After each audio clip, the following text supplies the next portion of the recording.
माला जी door close कर लेना।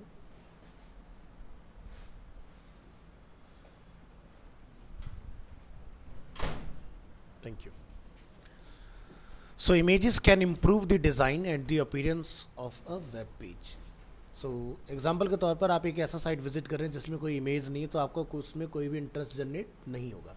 सो images एक मीनिंगफुल रोल प्ले करता है। और फ़र्ज़ करो कि एक ई कॉमर्स वेबसाइट जहाँ पर प्रोडक्ट का नेम अवेलेबल है, सब कुछ अवेलेबल है, बट उसका विजुअल नहीं है, सो वहाँ पर कोई भी ट्रेड जनरेट नहीं होगी। ठीक है, so this is the importance of image. So image किस तरह से इनकॉर्पोरेट होता है, इसका टैग क्या होता है, तो हम लोग यहाँ पर यूज़ करते हैं इमेज एलिमेंट। इमेज के अंदर जो मेजर रोल प्ले करता है वो होता है सोर्स।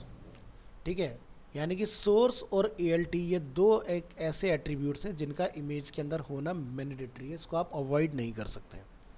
अगर हम लोग ऑफलाइन की बात करें, जैसे कि अभी हम लोग कंप्यूटर से इस फाइल को एक्सेस कर रहे हैं, तो ALT में मैटर नहीं है, चलेगा।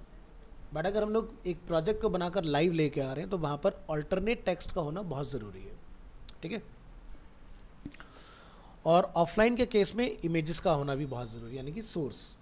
तो IMG stand for image, SRC stand for source, और इन्वर्टेड कोड के अंदर जो हम लोग यहाँ देख रहे हैं ये है हमारा डायरेक्टरी का name, this one image name, and after the dot जितना भी हम लोग देख रहे हैं this is a file type. ठीक है, जो कि JPG, PNG, टिफ कुछ भी हो सकता है। आप मुझे एक चीज़ बताओ, कौन कौन से सॉफ्टवेयर आपके हो चुके हैं? हाँ ठीक है, ठीक है, मतलब जो हम लोग बात करें वो समझ में आ रही है फिर आपको। ऐसा नहीं है कि मतलब आपकी डे 1 से क्लास पहली क्लास है, ऐसा तो नहीं है ना। हाँ, HTML की पहली क्लास नहीं है, बट आपको फाइल टाइप वगैरह क्लियर है कि फाइल टाइप्स क्या होते हैं। Very good. तो चलिए यहाँ से हम लोग रन एग्जाम्पल पर क्लिक करेंगे। तो अभी हम लोग क्या देख रहे हैं, यहाँ पर हमारा एक इमेज इस तरह से डिस्प्ले हो रहा है। क्या नाम है अपना? अनीश।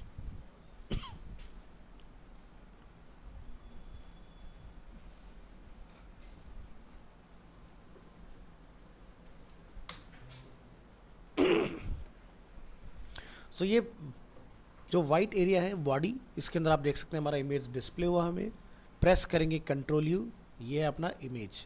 ठीक है, जिसकी हेल्प से ये इमेज हमें ब्राउज़र में डिस्प्ले हुआ है। अब मान लीजिए कि आप किसी डिफरेंट इमेज को यहाँ पर ट्राई करना चाह रहे हैं, तो हमने यहाँ पर क्या लिखा, 7 की जगह पर हमने गूगल का इमेज यहाँ पर लिंक किया। ठीक है, तो आप क्या देख रहे हैं, जो ALT है वो क्या है, मीनिंगफुल है। अगर हम लोग एक फ्लावर का इमेज इनकॉर्पोरेट करें डिज़ाइन में, तो हमने यहाँ पर क्या लिख दिया, फ्लावर इमेज। और बेटर क्या हो सकता है कि ये फ्लावर किस चीज़ का है ना, तो और ज़्यादा क्लियरिटी हो जाएगा। इसी तरह से अगर हम लोग गूगल का अगर इमेज यूज़ करें तो हमने क्या लिखा है यहाँ पर, गूगल इमेज। ठीक है, तो रन करेंगे यहाँ पर, तो आप देख सकते हैं गूगल का इमेज में डिस्प्ले हो रहा है। क्या नाम है? Slow.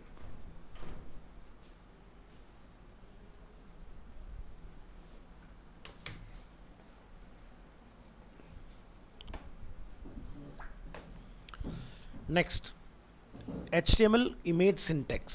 The HTML image tag is used to embed an image in a web page. अगर IMG एलिमेंट नहीं होगा तो आप किसी भी इमेज को फ्रंट एंड में डिस्प्ले नहीं करा पाएंगे। Images are not technically inserted into web page. Images are linked into web pages. So the IMG tag creates a holding space for the reference image. अब देखो यहाँ पर एक ऑप्शन यहाँ पर हमने डिस्कस किया which is inserted. So HTML में जब भी हम लोग किसी कंटेंट कोड लगाते हैं, जैसे आपका टेक्स्ट है, तो टेक्स्ट क्या हुआ, इंसर्टेड है ये। ठीक है, बट इमेज जो हम लोग यहाँ पर देख रहे हैं वेब ब्राउज़र के अंदर, तो ये इमेज डिस्प्ले हमें पेज के ऊपर हो रहा है। बट अगर मैं फोल्डर में से इमेज को हटा देता हूँ तो इमेज यहाँ पर हमें दिखना बंद हो जाएगा। इंसर्ट मतलब कि वो असाइन हो गया, एम्बेड हो गया पेज पर। ठीक है, तो ध्यान रखना है कि इमेजेस कभी भी पेज के साथ अटैच्ड नहीं होते हैं, वो एक लिंक के थ्रू वहाँ पर आपको डिस्प्ले होते हैं। अगर लिंक डिसमिस होगा तो आपका इमेज ऑटोमेटिकली वहाँ से हाइड हो जाएगा। ठीक है, अब जैसे यहाँ पर मैं आपको एक बार फिर से रिमाइंड करा देता हूँ। इलस्ट्रेटर हम सभी ने पढ़ रखा है। इलस्ट्रेटर की डे 1 की क्लास में जब आप कोई भी इमेज एक्सटर्नल सोर्स से लेके आते हो, और अगर आप अपनी फाइल को सेव करके कैरी करके ले जाते हो पेन ड्राइव वगैरह में, तो इमेज कभी नहीं आती उसके अंदर। तो सर आपको क्या सिखाते हैं, ऊपर एम्बेड कर दो इमेज। अब एम्बेड करने का फ़ायदा क्या होता है कि अब आप इमेज साथ में कैरी करें या ना करें, लेकिन वो उस फाइल के अंदर इंसर्ट हो चुकी है। बट जब तक आप उसको डायरेक्टली प्लेस कराते हो वो इंसर्टेड फॉर्म में होती है, यानी कि आपका लिंक हो रखी है। और जैसे आप एम्बेड इमेज कर लेते हैं तो वो क्या होगा, परमानेंट उसके अंदर एसोसिएट होगी फाइल में, अब आपको प्रॉब्लम नहीं आएगी। सेम वैसे ही आपका यहाँ पर होता है, तो ध्यान रखिएगा इमेज इसमें परमानेंट लोड नहीं होगा, वो हमेशा एक लिंक के थ्रू डिस्प्ले होगा। सो हमारे बिगिनर में क्या होता है, बिगिनिंग के उसमें कुछ क्लासेस में कुछ स्टूडेंट्स ये गलती करते हैं कि हमारा जैसे कंप्यूटर में मल्टीपल ड्राइव्स होते हैं, जैसे सी ड्राइव, डी ड्राइव, या डेस्कटॉप पर हमारी इमेज कहीं से रखा हुआ है, तो आप अपने कंप्यूटर में क्या करते हो, उसका यूआरएल कॉपी करते हो इमेज का और अपने नोटपैड में जाके पेस्ट करके लगा देते हो उसको। प्रॉब्लम क्या होगा कि जब आप वो एचटीएमएल फाइल कहीं भी लेके जाओगे वो इमेज दिखाई नहीं देगी हमें।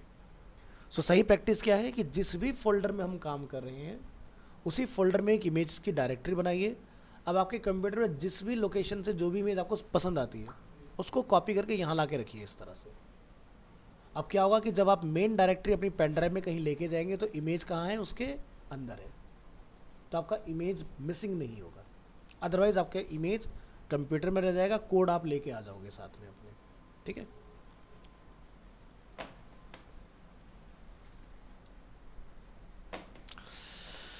So the img tag is empty, it contains attribute only and does not have a closing tag। जैसे कि आप ऊपर नोटिस कर रहे हैं इसकी कोई एंडिंग नहीं है, जैसे कि पैराग्राफ स्टार्ट होता है और क्लोज होता है, ये क्लोज नहीं होता है। इसमें जो भी आप इंफॉर्मेशन इंजेक्ट करेंगे वो एट्रीब्यूट के बेसिस पर होगा। एट्रीब्यूट क्या होते हैं, जैसे कि source, ALT, width, height, class, ID, style, so many attributes हैं। धीरे धीरे ये आपके चीज़ें आपकी बढ़ती जाएंगी इसके अंदर। तो सिंटैक्स पर हम लोग आएंगे, क्या क्या चीज़ें होती हैं। So the img tag has 2 required attributes, मतलब कि इसके बिना आपका इमेज एलिमेंट अधूरा है। तो वो क्या है, जैसे कि सोर्स एंड ALT, ये 2 चीज़ें ब्राउज़र आपसे डिमांड करेगा ही करेगा, ठीक है। ये वाला पार्ट जिससे आपको बॉडी में, यानी कि जब आप किसी इमेज को देखते हैं तो वो आपको यहाँ डिस्प्ले होता है।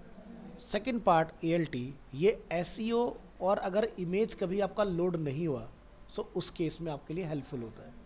प्रैक्टिकल करेंगे समझ में आएगा। So source specify the path of the image and ALT specifies an alternate text for the image.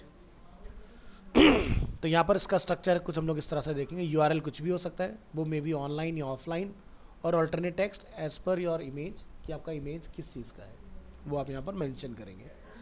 तो बात करेंगे सोर्स एट्रीब्यूट, यानी कि इस पार्ट की। This required source attribute specifies the path URL to the image. अब URL की full form क्या होती है, uniform resource locator. So resource को लोकेट कराता है ये इस जगह पर सोर्स के अंदर। सो नोट क्या करना है, when a web page loads it is the browser at that moment that get the image from a web server and insert it into the page. Therefore, make sure that the image actually stays in the same spot in relation to the web page, otherwise your visitor will get a broken link icon. The broken link icon and the ALT text are shown if the browser cannot find the image. So original जो हमारी image का name है वो है Google, but हमने यहाँ पर जानबूझ के इंटेंशनली आपको दिखाने के लिए क्या कर दिया, गूगल्स कर दिया। अब इससे क्या होगा कि जब लोग ब्राउज़र में इसको विजिट करेंगे इमेज को, तो देखो नॉर्मल ये इस तरह से आ रहा था, अब ये ब्रोकन में आपको दिखाई देगा। देखो इमेज का लिंक ब्रेक दिखाई दे रहा है आपको। तो अब जब आपका इमेज मिसिंग होगा तो आपका ALT जो भी आपने लिख रखा होगा वो आपको डिस्प्ले होगा। तो हमने इस एग्जाम्पल में अगर Ctrl+U प्रेस करते हैं तो ALT क्या लिखा था, तो जब आपका लिंक ओपन नहीं हुआ तो एक तो ब्रोकन लिंक का आपको सिंबल दिखाई दे रहा है और आपका ALT उसकी जगह पर डिस्प्ले हो रहा है। इससे मुझे एज अ डिज़ाइनर ये पता चल रहा है कि मेरा कौन सा इमेज मिसिंग है, तो आप उसको वापस से करेक्ट कर सकते हो। दूसरा, ये कब काम करेगा, मान लीजिए कि आप किसी वेबसाइट को विजिट करें जिसमें बहुत ही हाई डेफिनेशन इमेजेस हैं। अब आप किसी एक ऐसे रिमोट एरिया के अंदर जहाँ पर नेट की स्पीड बहुत अच्छी नहीं है, तो नेट में क्या होता है कि जब आप किसी पेज को रिक्वेस्ट करते हो वो एक टाइम तक रिक्वेस्ट चलता है, उसके बाद वो रिक्वेस्ट बंद हो जाती है और आपका डेटा लोड नहीं होता है। सो अगर आपका नेट स्लो स्पीड में है तो भी आपका इमेज लोड नहीं होगा, उस केस में आपको ALT ही डिस्प्ले होने वाला है। तीसरा एडवांटेज क्या होता है ALT का, कि जो स्क्रीन रीडर्स होते हैं जो फिजिकली चैलेंज लोग होते हैं, जो देख नहीं पाते हैं, सुन नहीं सकते, ये उनके लिए बोल के बताएगा कि इमेज क्या है, उसको डिस्क्राइब करेगा। ठीक है, तो ये 3 मेजर काम आते हैं। चौथा, एसईओ के पॉइंट ऑफ व्यू से, कि गूगल में जब आप किसी इमेज को सर्च करते हो उस पर्टिकुलर नेम के साथ, तो वो इमेज आपको रिवील हो जाता है गूगल के सर्च में इमेजेस के साथ। तो ये एडवांटेज आपको समझ में आए। ठीक है, तो पहले इसको क्लियर करते हैं। तो आपको समझ में आया कि अगर इमेज के नेम में अगर मिस्टेक होगा तो ब्रोकन लिंक आपको रिसीव हो जाएगा। अब ALT का काम क्या है? The required ALT attribute provides an alternate text for an image if the user for some reason can not view it because of slow connection, an error in the SRC attribute, और if the user user screen reader. तो क्या काम करेगा? ALT। ठीक है, so the value of ALT attribute should describe the image. तो मतलब इसको 1 वर्ड 2 वर्ड नहीं रखना है, प्रॉपर मीनिंगफुल बनाइए।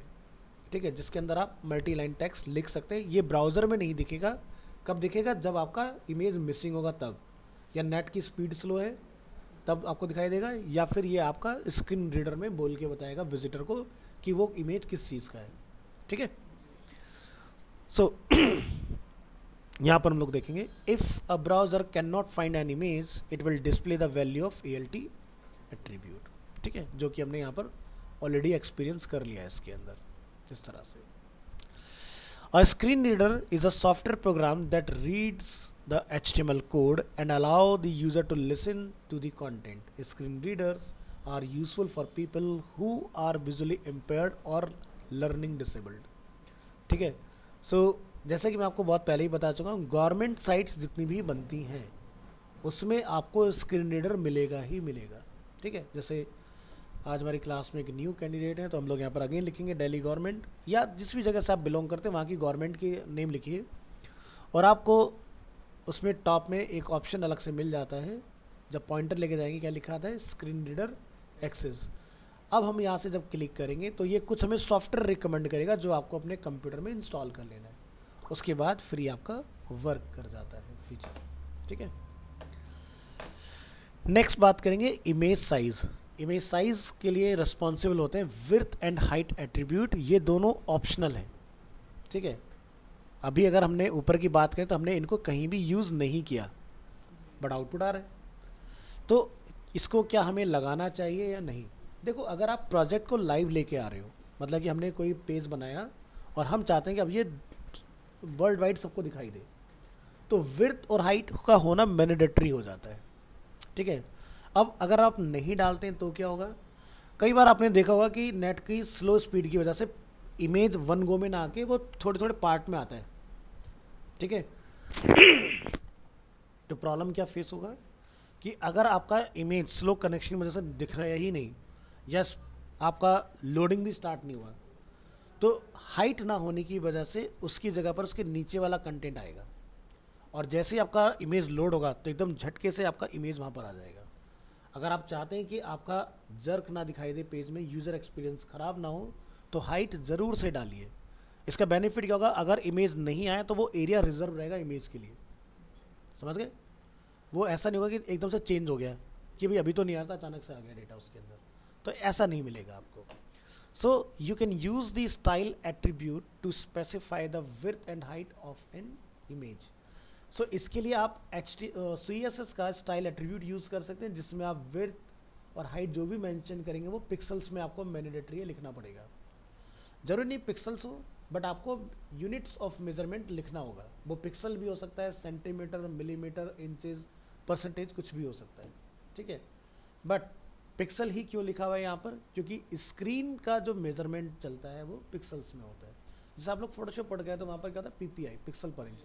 या कोई सोशल मीडिया पोस्ट हम लोग बनाते हैं वो सेंटीमीटर इंचेस में नहीं होती है, वो पिक्सल्स में होती है, जैसे 1920x1080 काइंड ऑफ। ठीक है, तो स्क्रीन के लिए क्या चलता है? पिक्सल्स।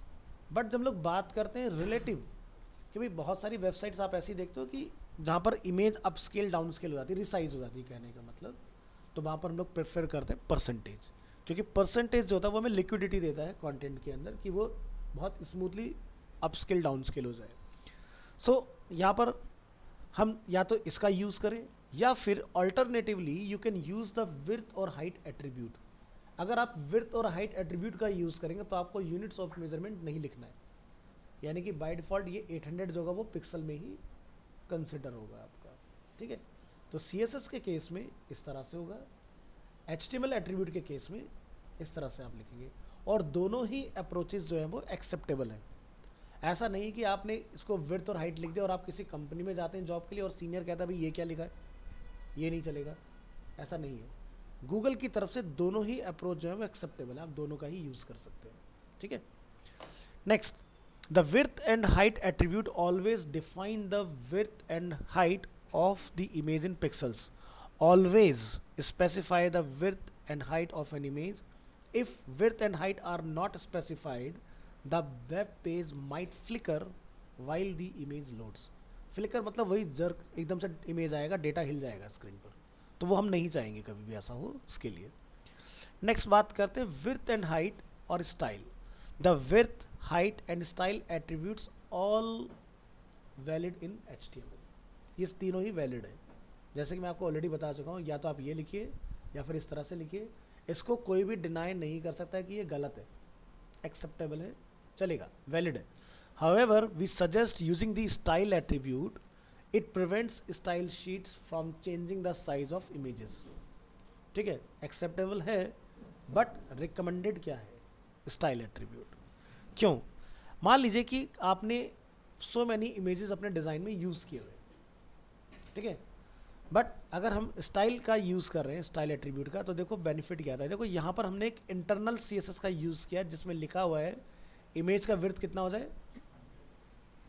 अब देखो होगा क्या कि यहाँ पर दो इमेजेस हैं हमारे पास, IMG 7, एक में हम लोग विड्थ और हाइट एट्रीब्यूट का यूज़ कर रहे हैं, तो इस लाइन को जो सेलेक्टेड है उसको ओवररूल कर देगा ये वाला पार्ट, यानी कि भले से मैंने विड्थ और हाइट यहाँ लिखा हुआ है, लेकिन ये वाला स्टेटमेंट इसको चेंज कर देगा, यानी कि विड्थ मेरा 100% आएगा स्क्रीन पर, ना कि 800 पिक्सल्स। और अगर मैंने ये मेंशन किया होगा तो भले से यहाँ पर 100% लिखा हुआ है, बट वो इसको चेंज नहीं कर सकता। प्रैक्टिकली समझते हैं, रन एग्जाम्पल। पहले एग्जाम्पल में क्या दिखाई दिया हमें, स्ट्रेच हो गया ना कंटेंट। अब ऐसा स्ट्रेच कंटेंट तो कोई भी प्रेफर नहीं करेगा कि भाई आपकी कोई वेबसाइट पर है, बैनर एकदम खींचा हुआ है, कंटेंट पढ़ने में दिक्कत आ रही है, इमेज के प्रोपोर्शंस आउट हैं, है ना। दूसरा वहाँ पर आप देखोगे तो इमेज एकदम प्रोपोर्शनेट है, नो स्ट्रेचिंग। सो ये कैसे पॉसिबल हुआ, स्टाइल एट्रीब्यूट की वजह से। अब देखो ये दोनों ही CSS हैं, ये भी CSS है और ये भी CSS है, लेकिन ये जो है इसको हम बोलते हैं इनलाइन CSS। इनलाइन CSS की फैमिली में सबसे ज़्यादा आप कह सकते हो पावरफुल CSS है। क्यों? क्योंकि ये एलिमेंट के बिल्कुल क्लोज लिखा जाता है इनलाइन, यानी कि लाइन में, तो यानी कि ये पावर रखता है कि किसी को भी ओवररूल कर सकता है। यानी कि आपके 3 तरह के CSS होते हैं, इनलाइन, इंटरनल और एक्सटर्नल। तो एक्सटर्नल को ओवररूल करता है आपका इंटरनल, और इंटरनल को कौन करता है, इनलाइन। इंटरव्यू क्वेश्चन में पूछा जाता है, ध्यान रखिएगा इस चीज़ को। तो अब बात करते हैं गूगल के पॉइंट से कि गूगल क्या कहता है। गूगल ये कहता है कि इनलाइन कम से कम, बहुत ज़्यादा नहीं, क्योंकि अगर आपने इनलाइन को ज़्यादा यूज़ किया, कल को क्लाइंट कुछ चेंजेस बोलता है, ठीक है, तो क्लाइंट के पॉइंट ऑफ व्यू से देखा जाए तो आप परेशान हो जाओगे, क्योंकि एक वेबसाइट को बनाने में मान के चलिए कि 45% इमेजेस और 65% सॉरी आपका, हाँ 65% आपका ये वाला पार्ट रहेगा, 55% आपका कंटेंट का पार्ट। तो ये ब्लेंड है एक। अगर ये परफेक्ट ब्लेंड नहीं होगा तो क्या होगा कि आप यूज़र को अपनी वेबसाइट पर होल्ड नहीं कर पाओगे। ऐसा समझो कि आप एक हेल्थ और फिटनेस से रिलेटेड कोई ब्लॉग आर्टिकल पढ़ रहे हो, लिखा बहुत कुछ है लेकिन उसके रेफरेंस में कोई इमेज नहीं है, या फिर आप किसी ऐसे फूड एलिमेंट्स की बात करें, भाई इसको अपनी डाइट में ऐड ऑन करो, इससे आपको ये बेनिफिट होगा, लेकिन वो क्या है, नाम तो पता है लेकिन विजुअल मिसिंग है, तो अगेन इंगेजमेंट वहाँ पर ख़त्म हो जाता है। तो दोनों चीज़ों का बैलेंस होना बहुत ज़रूरी। जब भी आप कोई बात कहें तो उसके रेफरेंस में एक इमेज का होना बहुत ज़रूरी। जैसे अपना स्कूल बुक का एग्जाम्पल हो ना, तो आप लोग क्या देखते हो कि अगर चैप्टर हम लोग पढ़ रहे हैं तो बीच बीच में इमेजेस होती है, इमेज होती है तो इंटरेस्ट बिल्ड होता है, नहीं तो कौन पढ़ेगा टेक्स्ट को, है ना। इसका प्रैक्टिकल एग्जाम्पल आज की डेट में हम लोग अगर देखते हैं इंस्टाग्राम या फेसबुक या यूट्यूब। तो एक ज़माना था जब 2008 में फेसबुक स्टार्ट हुआ तो हम लोग फ़ोटो अपलोड किया करते थे। अब वो दौर ही ऐसा था कि फ़ोटो ही लाइव आ रही है इंटरनेट के ऊपर, बहुत बड़ी बात है। ठीक है, नेट इतना फास्ट तो होता नहीं था कि लोग वीडियो अपलोड कर पाएँ, ऐसा नहीं होती थी, बट हर कोई नहीं करता था, कैमराज उतने अच्छे नहीं थे। अब आज की डेट में आप स्टैटिक फ़ोटो कितनी देखते हो? मेरे ख्याल से जैसे आप ओपन करते हो पता ही नहीं चलता आप कब रील या शॉर्ट्स में चले जाते हो और फिर घंटों बाहर निकल जाते हो, है ना? ऐसे होता है ना। तो ये है आपका विजुअल एलिमेंट का पावर कि आपको क्या पसंद है, ठीक है, और एल्गोरिदम आपको वही चीज़ें लेके आती हैं। तो हमारे ब्रेन को क्या होता है, बहुत फास्ट मूविंग विजुअल्स बहुत अच्छे लगते हैं। एक आपको कहानी सुनाई जाए तो वो तब तक के लिए अच्छा था कि जैसे कि एक दौर था जब टीवी नहीं हुआ करते थे, इलेक्ट्रिसिटी नहीं थी, तो हमें कहानी सुनने में इंटरेस्ट आता था। आज कोई कहानी सुना यार, छोड़ना यार, क्या कहानी सुना रहा है, कुछ और देखते थे, है ना? तो हम एंटरटेनमेंट में विजुअल्स के ऊपर ज़्यादा डिपेंडेंट आज की डेट में। और विजुअल्स हमेशा से किंग रहा है, क्योंकि एक आपको कहानी सुनाई जाए जिसमें इंटरेस्ट नहीं है और एक आपको वही चीज़ विजुअल्स के थ्रू दिखा दी जाए, तो वो आपके मेमोरी में बहुत लॉन्ग टर्म के लिए इम्पैक्ट क्रिएट करते हैं और बहुत जल्दी आपको रिकॉल भी होते हैं। तो इसको ऐसा समझो कि अगर मैं कोई भी टॉपिक आपको यहाँ दिखा रहा हूँ लेकिन मैं साथ में उसका प्रैक्टिकल ना दिखाऊँ तो वो समझ में थोड़ा कम आएगा, ठीक है। बट अगर हम लोग साथ साथ उसका प्रैक्टिकल एग्जाम्पल देख लेते तो हमें क्लियरिटी हो जाती कि क्या डिफरेंस है दोनों चीज़ों के अंदर। सो ये पार्ट क्लियर हुआ हमें। विड्थ और हाइट रिप्लेसेबल है with the help of CSS, but अगर हम लोग स्टाइल के साथ जाते हैं तो ये आपका रिप्लेसेबल नहीं होगा, जो लिख दिया वही रहेगा हमारा। अब हम लोग बात करते हैं कि इमेजेस इन अनदर फोल्डर। यहाँ भी इमेज एक फोल्डर में है, बट हम यहाँ बात करें कि इमेज एक और किसी फोल्डर में रखी हुई है। So if you have your images in a sub folder you must include the folder name in the SRC attribute. तो SRC में क्या है फोल्डर का नेम? इमेजेस। उसके अंदर क्या है फोल्डर हमारा? फ्लावर। और उसके अंदर हमारी इमेज रखी हुई है। रन एग्जाम्पल पर क्लिक करेंगे, आप देख सकते हैं इमेज ओपन हो रहा है, सेम आउटपुट जो हमें पहले मिल रहा था।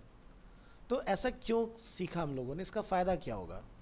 देखो, जब कोई वेबसाइट आप बनाते हो तो वहाँ पर क्या होता है, आप साइन इन साइन अप भी करवाते हो, जैसे सोशल मीडिया या जैसे व्हाट्सएप। अब सोचिए कि सोशल मीडिया साइट्स में या फिर अगर हम लोग अपनी पर्सनल साइट की बात करते हैं, एक पर्सन आता है जो अपनी प्रोफाइल पिक्चर अपलोड करता है। अब मैं एक ई-कॉमर्स वेबसाइट रन करता हूँ और सोचिए कि उस पर्सन की फ़ोटोग्राफ मेरे प्रोडक्ट्स में मिक्स हो जाती है। यूज़र को तो दिक्कत नहीं क्योंकि उसको तो दिख रही है, बट बीइंग ए एनालिसिस्ट मेरे लिए तो प्रॉब्लम है ना कि डेटा मिक्स हो गया उसके अंदर। सो हम क्या करेंगे ऐसे केस में कि भाई मान लीजिए कि मैं एक साइट ओनर हूँ, तो मेरे पास एक मेजर फोल्डर है इमेजेस।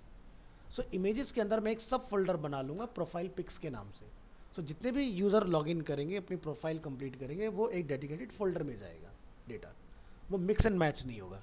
अब इसको ऐसा समझो कि भाई यहाँ पर जितनी भी इमेजेस हम लोग यहाँ देख रहे हैं, हम उसको मिक्स कर देते हैं HTML के साथ। आपको प्रॉब्लम आएगा ना कि आपके HTML के सीक्वेंस के बीच में दूसरा कंटेंट भी मिक्स हो रहा है, डिस्टर्बेंस है ना, और दूसरा फिल्टर करने में आपको प्रॉब्लम आएगी। तो इसलिए क्या बेस्ट प्रैक्टिस है, जैसा भी आप इमेजेस यूज़ कर रहे हैं उसकी एक सब फोल्डर बनाइए।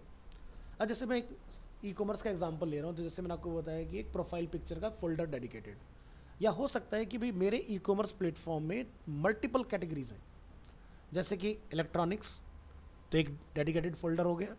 अब इलेक्ट्रॉनिक्स के अंदर स्मॉल और लार्ज अप्लाइंसेस, दो अलग फोल्डर हो गए। उसके अंदर फिर क्या होगा, लार्ज अप्लाइंसेस में लाइक जैसे कि वॉशिंग मशीन, एक dedicated folder, like fully automatic, semi automatic. तो मुझे डेटा हैंडल करना आसान होगा, तो सब फोल्डर इसलिए बनाते हैं हम लोग। अब सब मिक्स कर दोगे, automatic, fully automatic, semi automatic, तो ढूंढना मुश्किल हो जाएगा मेरे लिए उस चीज़ को। तो इंपॉर्टेंस समझ में आया सब फोल्डर का क्या है, कि डेटा को बेटर वे में स्ट्रक्चर करने के लिए और हैंडल करने के लिए। अब जब कभी कंप्यूटर जब स्टार्ट हुआ था, ठीक है, तो 1995 में जब विंडो 95 इंट्रोड्यूस हुई थी, तो फर्स्ट टाइम कंप्यूटर का विजुअल दिखाई दिया 1995 में। उससे पहले विंडो नहीं होती थी, उससे पहले हम लोग कंप्यूटर जो चलाते थे वो CMD में चलाया करते थे, ये होता था कंप्यूटर, ठीक है। और बहुत लंबे टाइम तक कंप्यूटर ऐसे ही इस्तेमाल हुआ। इसको सिर्फ वही लोग चला सकते थे जो कंप्यूटर को जेन्युइनली कमांड के थ्रू चलाना जानते थे। अब मान लीजिए आज की डेट में आप अरीना ज्वाइन करते हो और आपके सामने कंप्यूटर इस तरह से खुला, आप क्या करोगे? इसमें माउस से कुछ कर सकते नहीं, तुम्हें लिखना क्या वो तुम्हें पता नहीं इसके अंदर, ठीक है। तो इसको हम बोलते थे CLI, मतलब कमांड लाइन इंटरफेस। 1995 में पहली बार कंप्यूटर का GUI आया, जिसको बोलते हैं ग्राफिकल यूज़र इंटरफेस। UI/UX क्योंकि हमारे कंप्यूटर वेबसाइट डिज़ाइनिंग और मोबाइल एप्लीकेशन के लिए डेडिकेटेड लिखा गया है, तो सोचिए कि अगर एक कंप्यूटर को चलाने के लिए आपको ऐसा दिया जाए तो कितना कॉम्प्लिकेटेड है, यानी कि कमांड याद करना पड़ेगा। अब याद करने से हम हमेशा ही भागते आए, स्कूल टाइम याद करो, अरे कौन याद करे, छोड़ो एग्ज़ाम आएगा तभी पढ़ेंगे, ठीक है। सो इसी का जो अपग्रेडेड वर्जन हमें मिला वो क्या था कि भाई अब मान लो कंप्यूटर किसी को बिल्कुल भी नहीं आता, खोल के देता है तो बंदा हिट एंड ट्रायल तो कर सकता है ना, इससे क्या होता है, इस पर क्लिक करूँगा तो क्या होगा। तो ये है GUI का पावर, ठीक है। तो इसी वजह से कंप्यूटर स्टार्ट तो बहुत पहले हो चुका था, लेकिन हम ये चाहते थे कि लोग कंप्यूटर के एडिक्टेड बने, तो कंप्यूटर को GUI दिया गया। तो 3 तरह के UI होते हैं, CLI कमांड लाइन इंटरफेस, जिसको डेवलपर ही चला सकते हैं। अब दुनिया में हर बंदा तो डेवलपर है नहीं, तो हर किसी के लिए तो काम करेगा नहीं। तो फिर उसके बाद आया GUI, फिर उसके बाद बना MDUI, मतलब मेन्यू ड्रिवन यूज़र इंटरफेस। अब इसका एग्जांपल आप समझो कि जैसे ATM से कैश विड्रॉल करते हो, तो ATM 2 तरह के देखोगे, एक तो जो टच बेस्ड होते हैं, एक होते हैं बटन बेस्ड। उसमें क्या होता है, लेफ्ट और राइट में 4-5 बटन होते हैं लगे हुए। तो लेफ्ट राइट पे कौन से कंट्रोल होते हैं जिनकी ज़रूरत हमें कम होती है। राइट हैंड साइड पर कैश विड्रॉल वगैरह का रहता है, जहाँ पर आप जाके ऑप्शन फटाक से ले लेते हो। तो यही सीधा सा फंडा है। और UI/UX को अगर समझना है तो सबसे बढ़िया तरीका है कि राइट हैंड साइड पर वो चीज़ें जो सबसे ज़्यादा ज़रूरत में है, लेफ्ट हैंड साइड पर वो चीज़ें रखो जिनकी हमें कम ज़रूरत है। अब जैसे आपको चेक बुक के लिए अप्लाई करना हो, अब हर बंदा दूसरा के चेक बुक थोड़ी ना अप्लाई कर रहा है, शायद 100 में से 10 लोगों के जो आके ATM से चेक बुक अप्लाई करते हो, तो वो लेफ्ट में डाल दिया।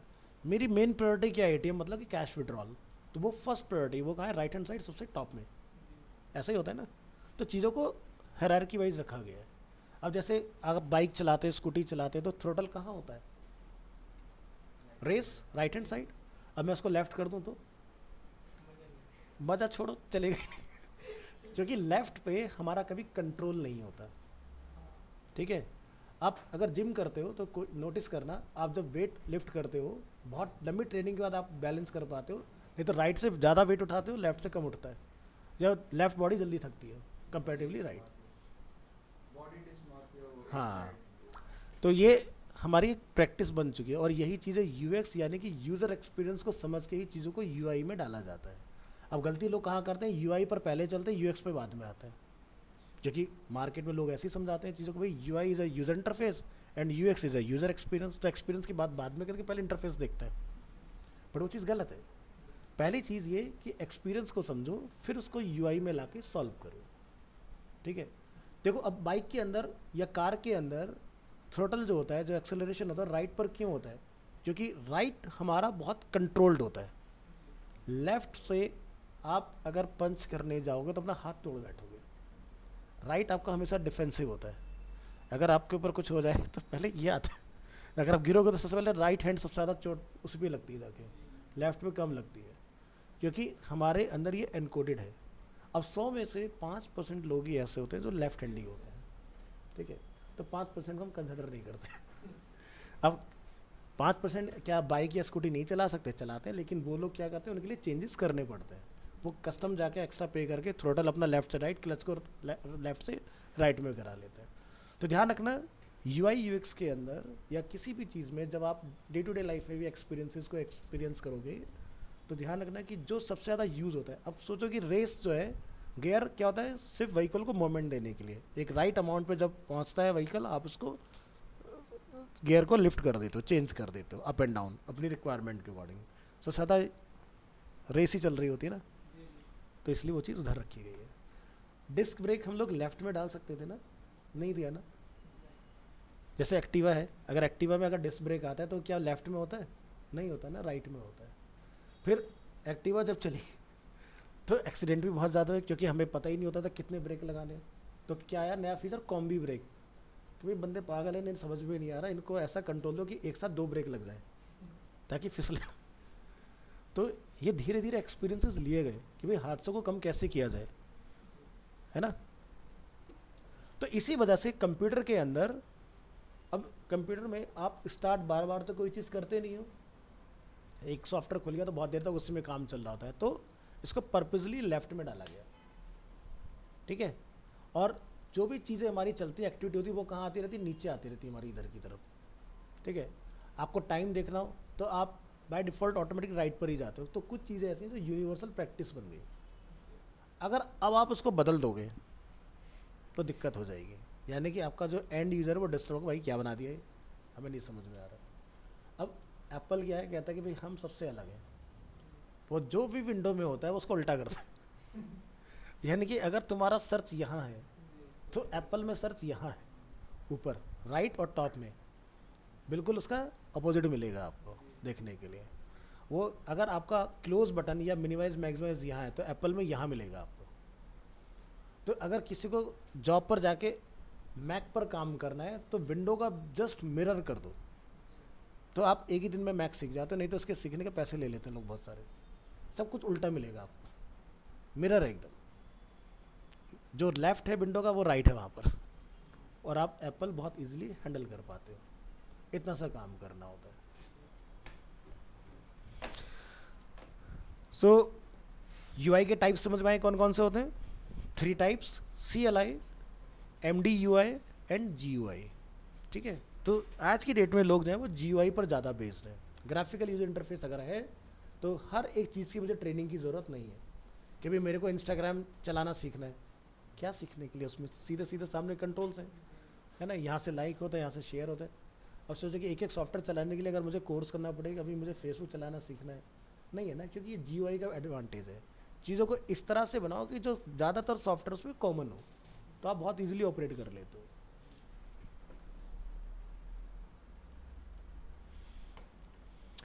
नेक्स्ट हम लोग देखेंगे इमेजेस ऑन अनदर सर्वर और वेबसाइट। तो ये जितना भी हमने एग्जांपल देखा, ये सारे इमेजेस हमारे ही पास थे, हमारे फोल्डर में। बट कई बार क्या होता है कि अगर आप किसी डिफरेंट साइट के भी ऑनर हैं तो आप उस डिफरेंट साइट से इमेज को डायरेक्ट अपने में एसोसिएट कर सकते हो, ठीक है। ज़रूरी नहीं कि मुझे दूसरी साइट का ऑनर होना ज़रूरी है। अब इसमें मैं आपको क्लियर करूंगा स्टेटमेंट कि क्यों ज़रूरी है, और अगर नहीं भी है आप दूसरी साइट का ऑनर तो भी आप कंटेंट को अपनी वेबसाइट में इनकॉर्पोरेट कर सकते हो, लगा सकते हो। So some websites point to an image on another server. Server से हमारा मतलब क्या है, किसी डिफरेंट वेबसाइट की। मान लो मैं एक ऑनर हूँ ABC वेबसाइट का और मुझे किसी XYZ वेबसाइट का कंटेंट बहुत अच्छा लगा, इमेज वगैरह, तो मैंने उसका लिंक लिया और अपनी वेबसाइट में लगा दिया। तो जैसे कि आप यहाँ देखोगे हमने यहाँ पर two point to an image on another server you must specify an absolute full URL in the source attribute. तो यहाँ पर क्या होगा, अब की बार HTTPS पूरा पर डोमेन का नेम, फिर फोल्डर का नेम, फिर इमेज का साइज, सब कुछ यहाँ मेंशन है। अब क्या होगा, जब हम लोग इस इमेज को यहाँ ओपन करेंगे तो ये इमेज मुझे डिस्प्ले हो रहा है। ये इमेज मैंने फ्लिपकार्ट के सर्वर से लिया और अपने डिज़ाइन में लगाया हुआ है, ठीक है, बढ़िया है, जब तक ये इमेज है मुझे दिख रहा है। अब सपोज़ कीजिए कि फ्लिपकार्ट मेरी परमिशन तो लेगा कि भाई अभिषेक सर क्या मैं इमेज हटा दूं कैमरा की, आपको कोई दिक्कत तो नहीं है, क्योंकि मैं तो ऑनर नहीं हूं ना उस कंटेंट का। ऑनर कौन है? फ्लिपकार्ट, तो वो कभी भी हटा सकता है। अब सोचो कि मेरी वेबसाइट में ये बहुत इंपॉर्टेंट रोल प्ले करती है इमेज, यहाँ पर कैमरा है, इसके नीचे प्राइस वगैरह सारी चीज़ें, उसने बंद किया, मेरे पास से बंद हो गया, तो ये डिसएडवांटेज होता है। तो कभी भी अगर आप किसी एक्सटर्नल साइट से कोई इमेज लेके लगाते हो तो कोशिश करें कि उस साइट से आप या तो ऑनर है, क्योंकि आपको पता होगा मैं वहाँ हटाऊंगा तो वहाँ भी चेंज होगा, तो आप लगाओ, नहीं तो मत लगाओ। हमेशा इमेज को डाउनलोड करके तब लगाओ, ठीक है।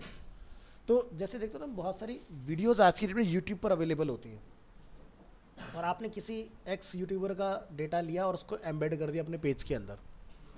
वो उसकी लाइफ का मुझे नहीं पता ना कब तक रहेगा या कब हटा दिया जाए कंटेंट, बट अगर आपने अपना प्लेलिस्ट बना के अपना अकाउंट बना के लगाया हो तो आपका डेटा आपको पता होगा ना मुझे कब हटाना है कब रखना है, या मैंने कहाँ कहाँ पर इसको एसोसिएट किया था, कितनी जगह से वो चला जाएगा डेटा।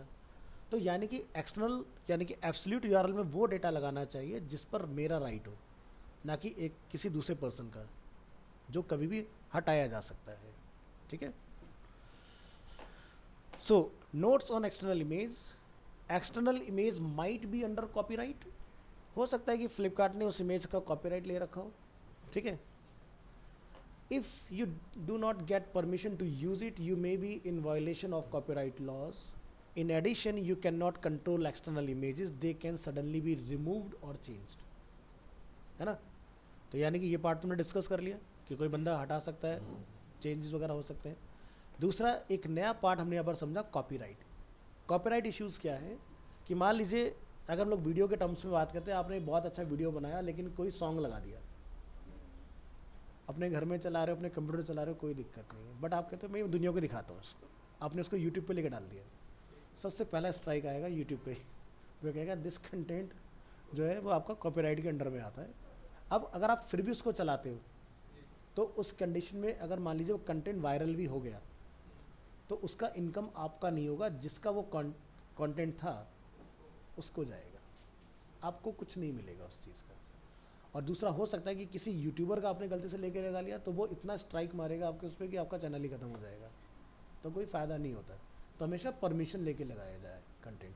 तो देखते हो जब किसी न्यूज़ में किसी ग्राफिक्स को यूज़ किया जाता है तो इमेज कर्टसी नीचे लिखा होता है, जिसको बोलते हैं सौजन्य से, कहाँ से लिया, यहाँ से लिया, तो आप उसके बारे में बता दो तो प्रॉब्लम नहीं आती है। तो आप फिर उनको क्रेडिट दो कि कहाँ से कौन कौन सी चीज़ आपने यूज़ की है, तो आप उसी से बच जाते हो फिर, ठीक है, ये चीज़।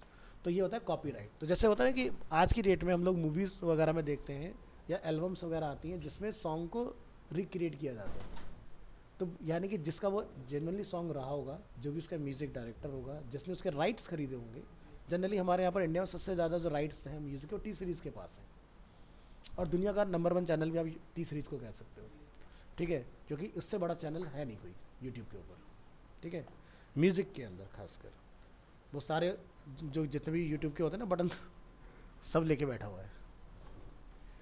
और वो तो पूरा का पूरा कोई नया म्यूज़िक एल्बम आता है यूट्यूब से ही अपना रिलीज़ कर देता है, काम ख़त्म हो जाता है, ठीक है। तो यानी कि आपको परमिशन लेना ज़रूरी है कॉपीराइट के अंदर कि क्या मैं आपका ये कंटेंट यूज़ कर सकता हूँ या नहीं। तो जैसे बहुत सारे ऐसे सिंगर्स हैं, रैपर्स हैं जिन्होंने किसी का कंटेंट लिया और उसके बाद में वो एक उसमें कंट्रोवर्सी में फंस गए कि भाई ये कंटेंट कहीं और से लिया गया।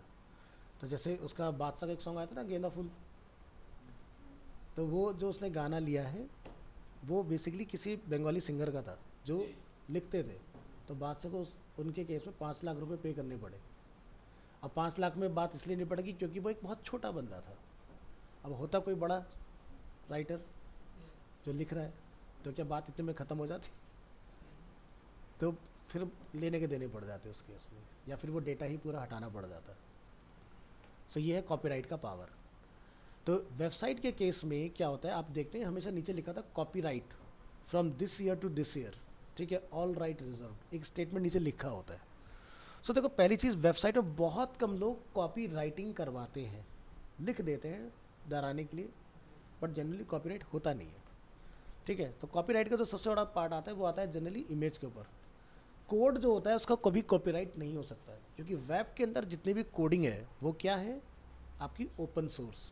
ओपन सोर्स का मतलब ये है कि मैं भी यूज़ कर सकता हूँ, तुम भी यूज़ कर सकते हो, कोई भी यूज़ कर सकता है उस चीज़ को, क्योंकि कोड मैंने कंबाइन किया है अलग अलग तरह से, बट उसका कॉपीराइट मेरे पास नहीं। तो इसलिए वेब के अंदर आपने अगर कोई वेबसाइट बहुत अच्छी बनाई है, मैं आपका कोड अपने में लगा सकता हूँ। अब गूगल ने क्या बोला, लगाओ कोई दिक्कत नहीं है, लेकिन आउटपुट सेम नहीं होना चाहिए। अगर आपके विजुअल एग्जैक्ट मैच कर गए कि भाई आपने फ्लिपकार्ट का क्लोन एग्जैक्ट बना दिया, तो मैं आपको ऊपर नहीं आने दूंगा। फिर मैं ये देखूँगा कि ये डिज़ाइन पहले कौन लेके आया, वो ट्रेंड करेगा, ना कि आप। इसी वजह से आज की डेट में इंडस्ट्री में डिमांड आई सबसे ज़्यादा UI UX डिज़ाइनर, जो कुछ यूनिक लेके आए, सेम ना हो। अगर सेम होगा तो आपको प्रॉब्लम फेस करना पड़ेगा, उसके कॉन्सिक्वेंसेस आपको मिलेंगे फिर। तो इसलिए अब नहीं चलता कि भाई 2011 तक ये था कि भाई कोई भी किसी ने एक वेबसाइट बनवानी है तो हम क्या करते थे, ABC वेबसाइट से देखा, A से इमेज ली, B से डेटा लिया, C से उसका स्टाइल लिया और उठा के अपना तैयार कर दिया, लो जी वेबसाइट बन गई सर आपकी। तो 11 के बाद में ये प्रैक्टिस कम्प्लीटली बंद हो गई, क्योंकि गूगल ने बहुत सारे ऐसे एल्गोरिदम बना दिए कि बिना उसके अब आप काम नहीं कर पाओ, क्योंकि उन एल्गोरिदम का काम यही है आपका सिमिलैरिटीज़ चेक करना, कैनोनिकल चेक करना, आपका डुप्लीकेसी चेक करना। तो गूगल के एल्गोरिदम यानी कि ऐसे प्रोग्राम जिसको कोई बंदा नहीं चला रहा, गूगल ने वो कोड बना के छोड़ दिया और वो अपने आप काम कर रहा है खुद से, ठीक है। तो इसके अंदर अपने आप खुद से एक सेंस है कि जैसे कोई वेबसाइट बनेगा वो ऑटोमेटिकली स्टार्ट हो जाता है चेक करने के लिए। तो एग्जांपल के तौर पर सबसे बड़ी चीज़ कि कंटेंट राइटर की कोई वैल्यू नहीं थी 2011 तक। मैंने किसी के लिए कंटेंट लिखा, अब वो पता नहीं कितने लोग इस्तेमाल कर रहे हैं उसी कंटेंट को, मैं रोक तो सकता नहीं, क्योंकि डेटा का कॉपीराइट तो हुआ नहीं ना। अब क्या है, ऐसा नहीं हो सकता। अब गूगल अपने बॉट्स में बहुत इजीली ये पता लगा लेता है कि ये डेटा कहाँ कहाँ पर यूज़ हो रखा है, और जैसे उसको ये पता चलता है आपकी website delist.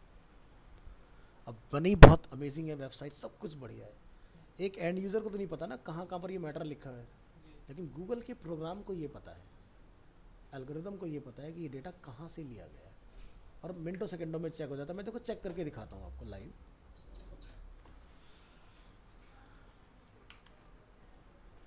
Arena animation India .com, हम यहाँ से बस एक ये डेटा ले लेते और इसके बारे में हम पता लगाने की कोशिश करेंगे ये डेटा क्या सिर्फ इसी वेबसाइट पर है या और कहीं भी लिखा गया है।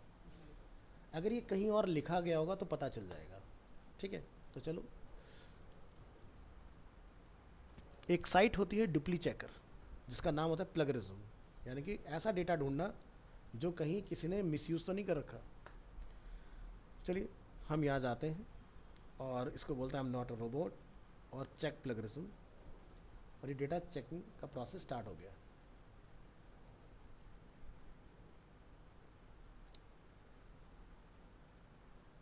क्या लिखा रहा है, 67% इसने ढूंढा है कि, और ये देखो 100% आ गया।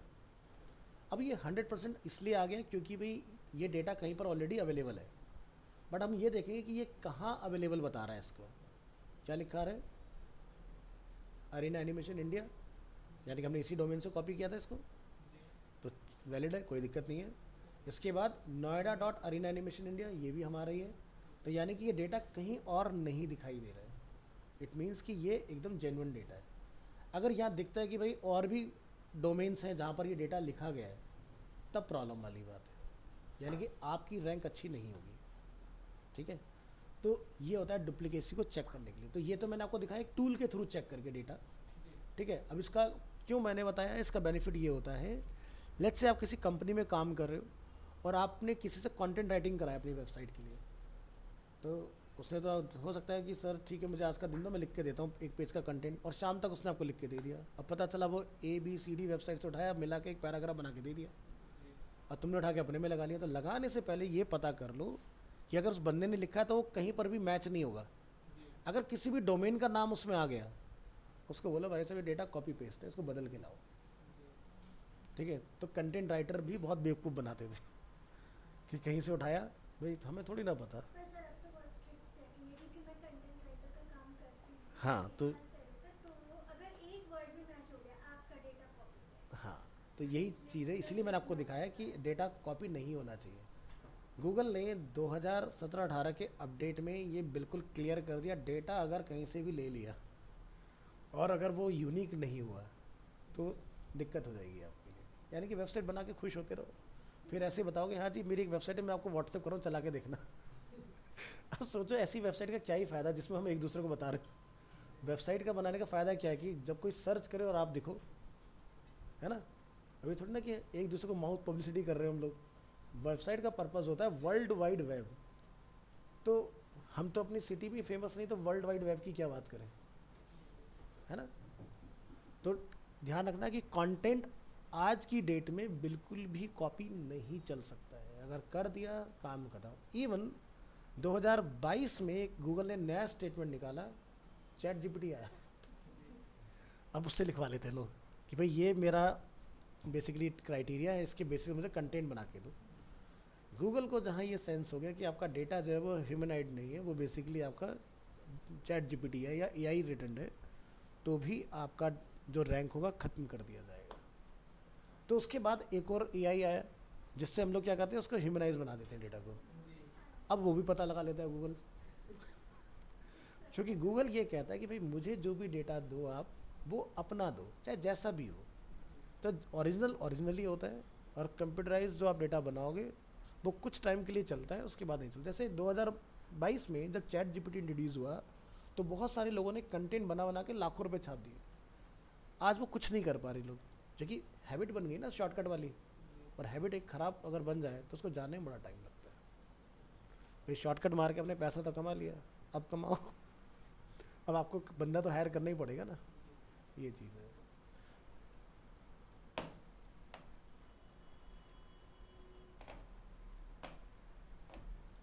सो इमेज भी आप किसी का लेके नहीं लगाएंगे। जनरली क्या होता है, फ्री पिक एक ऐसी वेबसाइट है ग्राफिक्स के अंदर जहाँ से हम लोग डिज़ाइन ले लेते हैं। अगर उस डिज़ाइन के अंदर जैसे बहुत सारे एआई इस तरह के आ गए जो क्या करते हैं, वाटरमार्क रिमूव कर देते हैं। तो प्रिंट है, अगर डिज़ाइन प्रिंट हो रहा है कोई प्रॉब्लम नहीं है, बट अगर वो डिज़ाइन डिजिटली जाएगा सोशल मीडिया वगैरह में कहीं पर भी, तो आप अपने लिए गड्ढा खुद ही खोद रहे हो।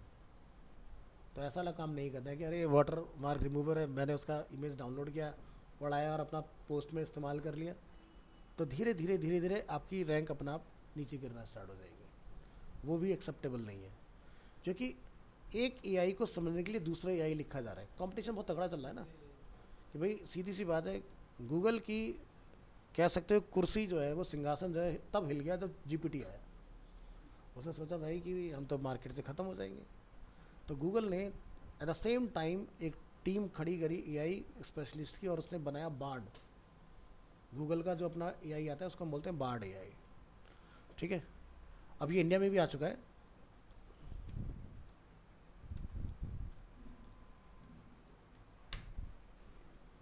ठीक है, जिसको आप यहाँ पर इंडिया में जेमिनी के नाम से जानते हो। तो ये अब आपके फ़ोन में भी ऐप वगैरह इसका अवेलेबल हो चुका है, उसके बेसिस पर अब आप काम कर सकते हो। ये इतना पावरफुल है, आप इससे इमेज जनरेट कराओ, जो मर्जी कराओ, सारे काम करेगा।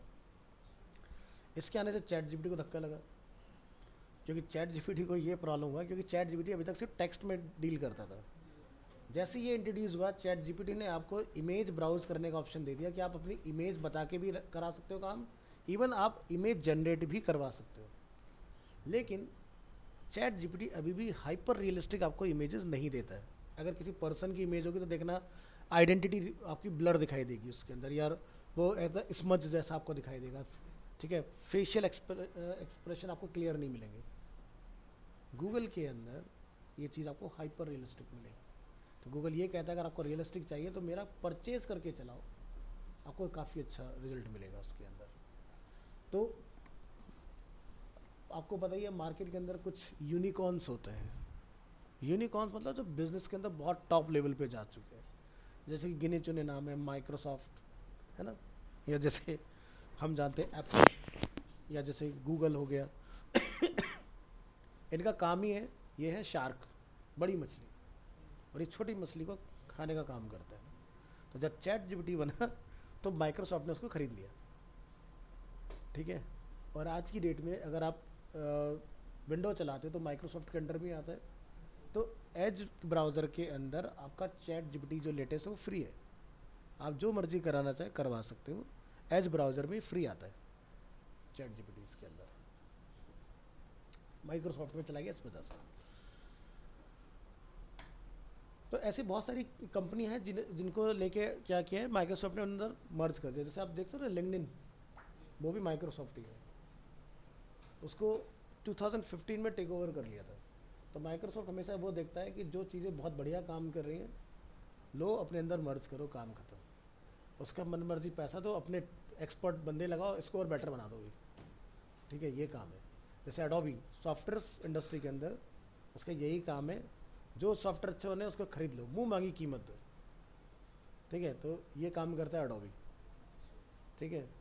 ये तो एडोबी ने आज तक अपना एक ही सॉफ्टवेयर बनाया, वो है फोटोशॉप, बाकी सब उसने इधर उधर से लूट लिए। कहता अच्छा तुम्हारा इलस्ट्रेटर अच्छा है, लाओ मुझे दे दो, कितने पैसे चाहिए बोलो, ये चीज़। अब जैसे उसने XD बनाया UI UX वालों के लिए, उसने बना दिया, लेकिन एक जस्ट ये लोग अपने एडोबी कम्युनिटी के लोगों को बहकाने के लिए कि भी XD one of the best है, बट लोगों को पता है फिग्मा से अच्छा है। उसने कहा यार बात नहीं बन रही, फिग्मा को खरीदो। तो उसने 2022 में फिग्मा को अब तक का दुनिया का सबसे महंगा टेक ओवर कह सकते हैं टेक इंडस्ट्री का, हज़ारों करोड़ रुपए पे किए डॉलर्स में, और ले लिया, खत्म। अब ये हमारा है, तुम कुछ और बनाओ, हम इस पे काम करेंगे।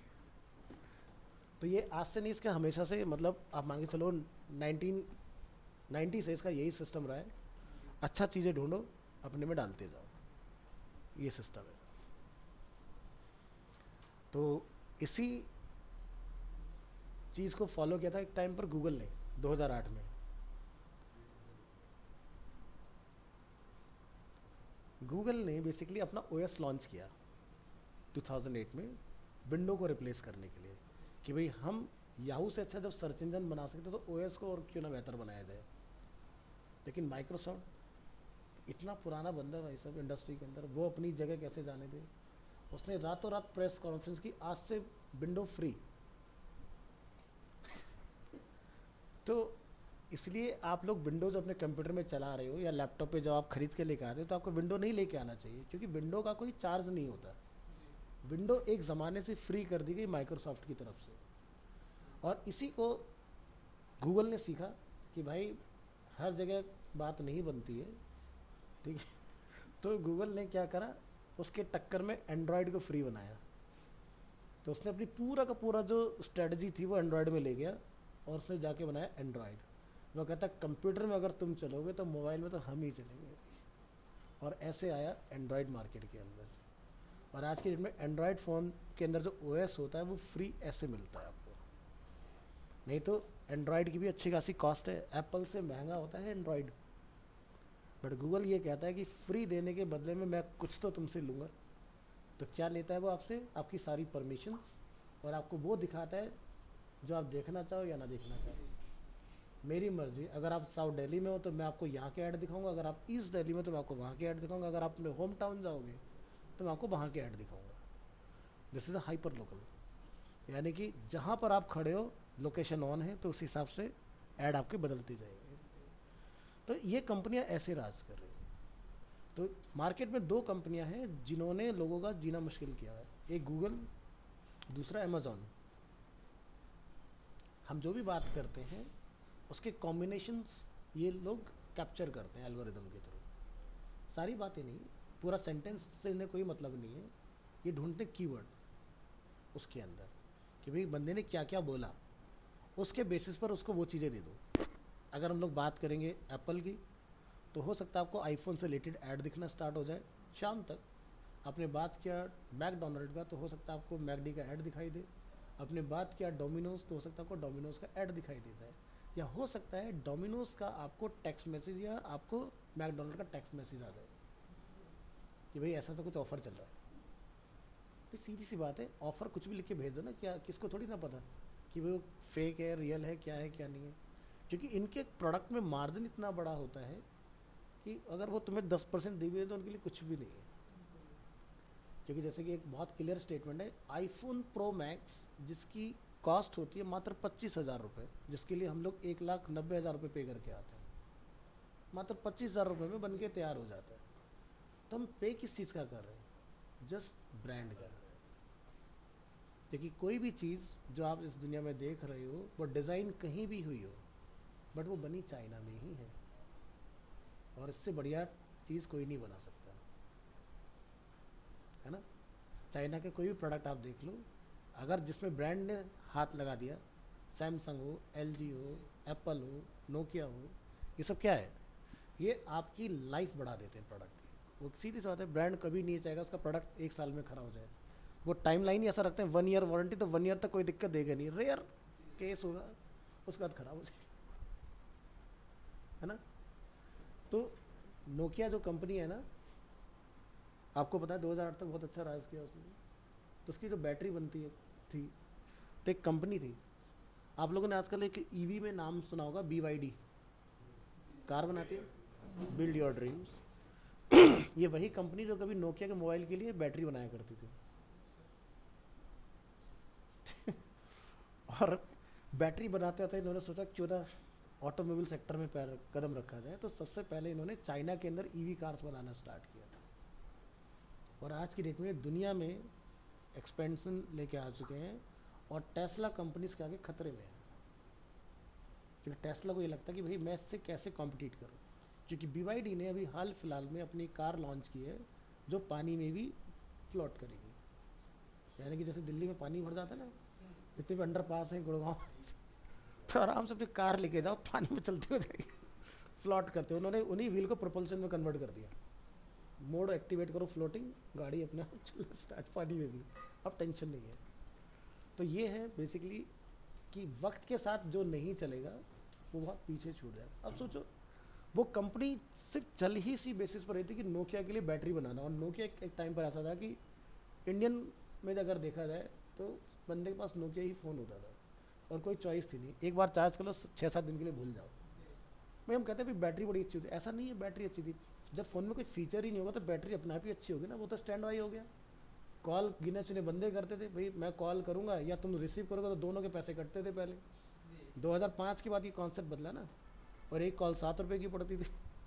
तो बंदा उतनी बात करता था जितनी उसको कहना है, उससे ज़्यादा नहीं। 2012-13 तक अगर याद करोगे, अगर आपने इंटरनेट इस्तेमाल किया है तो अगर आप 1 GB रिचार्ज कराते 400-500 रुपये का होता था, आपने बस खोला, मैसेज लोड हुए, तुरंत बंद, फिर पढ़ लेते हैं, फिर रिप्लाई लिखेंगे, सबमिट कर दिया, फिर नेट ऑन का टक से चलेगा, तुरंत बंद, क्योंकि पूरे महीने चलाना है ना, घर वाले बार बार तो पैसे देंगे नहीं। ये तो अनलिमिटेड का फंडा आज आ गया ना कि भाई आपने रिचार्ज कर लिया, पूरे महीने चलता जाएगा, जितना मर्जी इस्तेमाल करो। और वोडाफोन ने रात को आपको बिंज का ऑफर दे रखा है, अभी 12 बजे के बाद अनलिमिटेड चलाओ। तो उन्हें पता है, बहुत स्मार्ट है, 12 बजे के बाद जागने वाले लोग कम है, तो रात को दे दो फ्री। तो वो फ्री किसी का कुछ नहीं है, जो तुम्हारा नेट है वो उनको दे दिया जाता है बाकी लोगों को, फिर तुम उसको यूज़ नहीं कर रहे हो तो वो नेट उनका, अपने पास से कोई कुछ नहीं दे रहा है। कहते हैं ना इस दुनिया में कुछ भी फ्री नहीं है। तो फ्री है क्या? सिर्फ जो तुम्हारे माँ बाप तुम्हारे लिए कर देंगे वो फ्री है, उसके अलावा इस दुनिया में कुछ भी फ्री नहीं। चाहे भाई बहन भी एक दूसरे के लिए, वो भी फ्री नहीं है एक दूसरे के लिए, वो कभी ना कभी उसकी कीमत लगा जरूर लेंगे। सिर्फ एक पेरेंट्स ही हैं जो कुछ भी कर सकते हैं आपके लिए बिना किसी एक्सपेक्टेशंस के। एक्सपेक्टेशन क्या है कि भाई जब उनका बुढ़ापा है तो आप उनको टेक केयर कर लो, इससे ज़्यादा उन्हें और कुछ नहीं चाहिए तुमसे। बाकी हर चीज़ की कीमत, कोई बोले भाई हम 50% ऑफ दे रहे हैं, भाई क्यों दे रहे हो? उससे पूछो ना एक बार, क्यों दे रहे हो? या कोई कहता भाई हम तुम्हें कोल्ड ड्रिंक के साथ में बर्गर फ्री दे रहे हैं, क्यों दे रहे हो? कहीं पता करो उसका लॉट तो ख़राब नहीं हो रहा, पता चला तुम्हें खिला दे। तो इसलिए फ्री कुछ नहीं होता, तो फ्री पे क्वेश्चनिंग ज़रूर करो, क्योंकि जहाँ फ्री होता है वहीं बंदा बेवकूफ़ बनता है। जहाँ फ्री नहीं होगा, डिस्काउंट नहीं होगा, वहाँ पर आप सेफ रहोगे। तो फ्री जैसी कोई चीज़ है नहीं टेक्निकली, बट माइंड जो है वो साइकोलॉजिकली ऐसे ही चलता है। सेल है ना, अब सोचो फ्लिपकार्ट पे आप सोचिए कि एक फ़ोन जो 70,000 रुपये का 50,000 रुपये में खरीद रहे हो, ऐसे होता है ना, आपने खरीद लिया, लेकिन आपके लिए जनरली वो फ़ायदा हो गया। सेल के टाइम में आप देखना, अगर आप एनालिसिस का काम करते हो तो उन प्रोडक्ट की कॉस्ट बढ़ा दी जाती है जिन पर बंदे का ध्यान ही नहीं होता है, और उन चीज़ों की कॉस्ट गिरा दी जाती है जिसका लोग बहुत ज़्यादा इंतज़ार कर रहे होते हैं। तो यानी कि मैंने बीइंग अ फ्लिपकार्ट ओनर, मैंने कुछ प्रोडक्ट के रेट नीचे गिरे, दूसरे को मैंने बढ़ा दिए। ऐसे करके क्या करते हैं ये लोग, अपना ब्रेक इवन निकाल लेते हैं, इनको कोई लॉस नहीं होता, ये हमेशा प्रॉफिट में ही है। या फिर कुछ इन्वेंट्री ऐसी होती है जो मुझे लग रहा है आउटडेटेड है, तो उसको सस्ता करके निकाल दो। अब सोचो कि आईफोन 13, 14, 15, 16 सब चल रहे हैं मार्केट में, तो सोचो 13 अगर अभी भी नया बिक रहा है तो कितना टाइम पहले बन चुका है वो, 4 साल पहले। ऐसा तो नहीं कि मैं 2024 के अंदर में आईफोन 13 का प्रोडक्शन कर रहा हूँ, तो सस्ता तुम्हें इसलिए दे जा रहा है क्योंकि उसकी बैटरी ख़राब हो चुकी है। पॉइंट समझ में आया? हम कहते अरे यार मैंने 13 जो है ना 50,000 में ले लिया, तो तुम ख़राब फ़ोन लेकर आ रहे हो, तुम सही नहीं लेकर आ रहे हैं, वो खुद ही ख़त्म हो रहा है फ़ोन। क्या बचा उसमें? कुछ नहीं। अब तुम्हारी बैटरी जो पहले लंबी चलती, अब वो बैटरी तुम्हें 1 साल में चेंज करवानी पड़ेगी, अच्छा खासा पैसा, यानी कि बैटरी के भी अलग से पैसे मिलेंगे। तो वो तुम्हें सस्ता इसलिए देते हैं क्योंकि उन्हें पता है मेरा फ़ोन बनाने में तो खर्चा कुछ भी नहीं है, 10-15 हज़ार रुपये, लेकिन फिर भी मैं तुम्हें 50,000 का बेच रहा हूँ, तो प्रॉफिट ही हुआ ना मेरे लिए। तो अब समझा, मतलब कि हमारे लिए प्रॉफिट दिखा के हमें बेवकूफ़ बनाया जाता है। तो हमेशा लेटेस्ट खरीदो, यानी कि अगर आप 2016 में चल रहे, 24 में चल रहे हो तो 16 खरीदो, 15 मत खरीदो, वो आउटडेटेड ले लिया है तुम्हें। और लोग 15 खरीद के खुश कि अरे भाई सस्ता मिल गया, तो यानी इसकी लाइफ तो ख़त्म है ना, तुम एक एक्सपायर प्रोडक्ट चला रहे हो। लेकिन वो तुम्हें बहकाते हैं कि भाई 7 अपडेट आएंगे इसमें, अपडेट का रख के। अब अपडेट भी देखो बड़ा प्लान करके डाला जाता है कि 7 अपडेट में इस फ़ोन को ख़राब कर दो, यानी कि आईफोन अगर खरीदते हो तो 7 में अपडेट में कैमरा बिल्कुल ख़राब हो जाता है उसका, जैसे जैसे अपडेट आएंगे बैटरी ख़राब होती जाएगी उसकी, तभी तो तुम नया खरीदोगे। अगर कोई सामान खराब ही रहेगा तो हम नया क्यों खरीदें। तो अपडेट भी स्ट्रेटेजिकली डाला जाता है कि चीज़ें ख़राब होती हैं, जैसे जैसे अपडेट आएगा। अच्छा, पहले हमारे पास कंट्रोल होता है अपडेट नहीं करेंगे, अब क्या होता है भाई, तो लॉक हो जाता है कि जब तक करोगे नहीं तब तक चलेंगे नहीं। तो यानी कि तुम्हारी मजबूरी है, तो चलेगा ही चलेगा। तो ये है स्ट्रेटजी ब्रांड की कि कैसे एक आम आदमी को बेवकूफ़ बनाया जाए। ऐसे ही चल रहा है दुनिया में।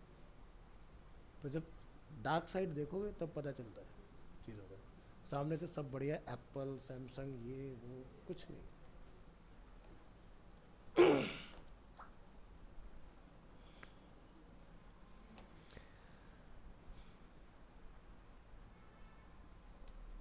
सो हमने यहाँ पर एक एग्जाम्पल देखा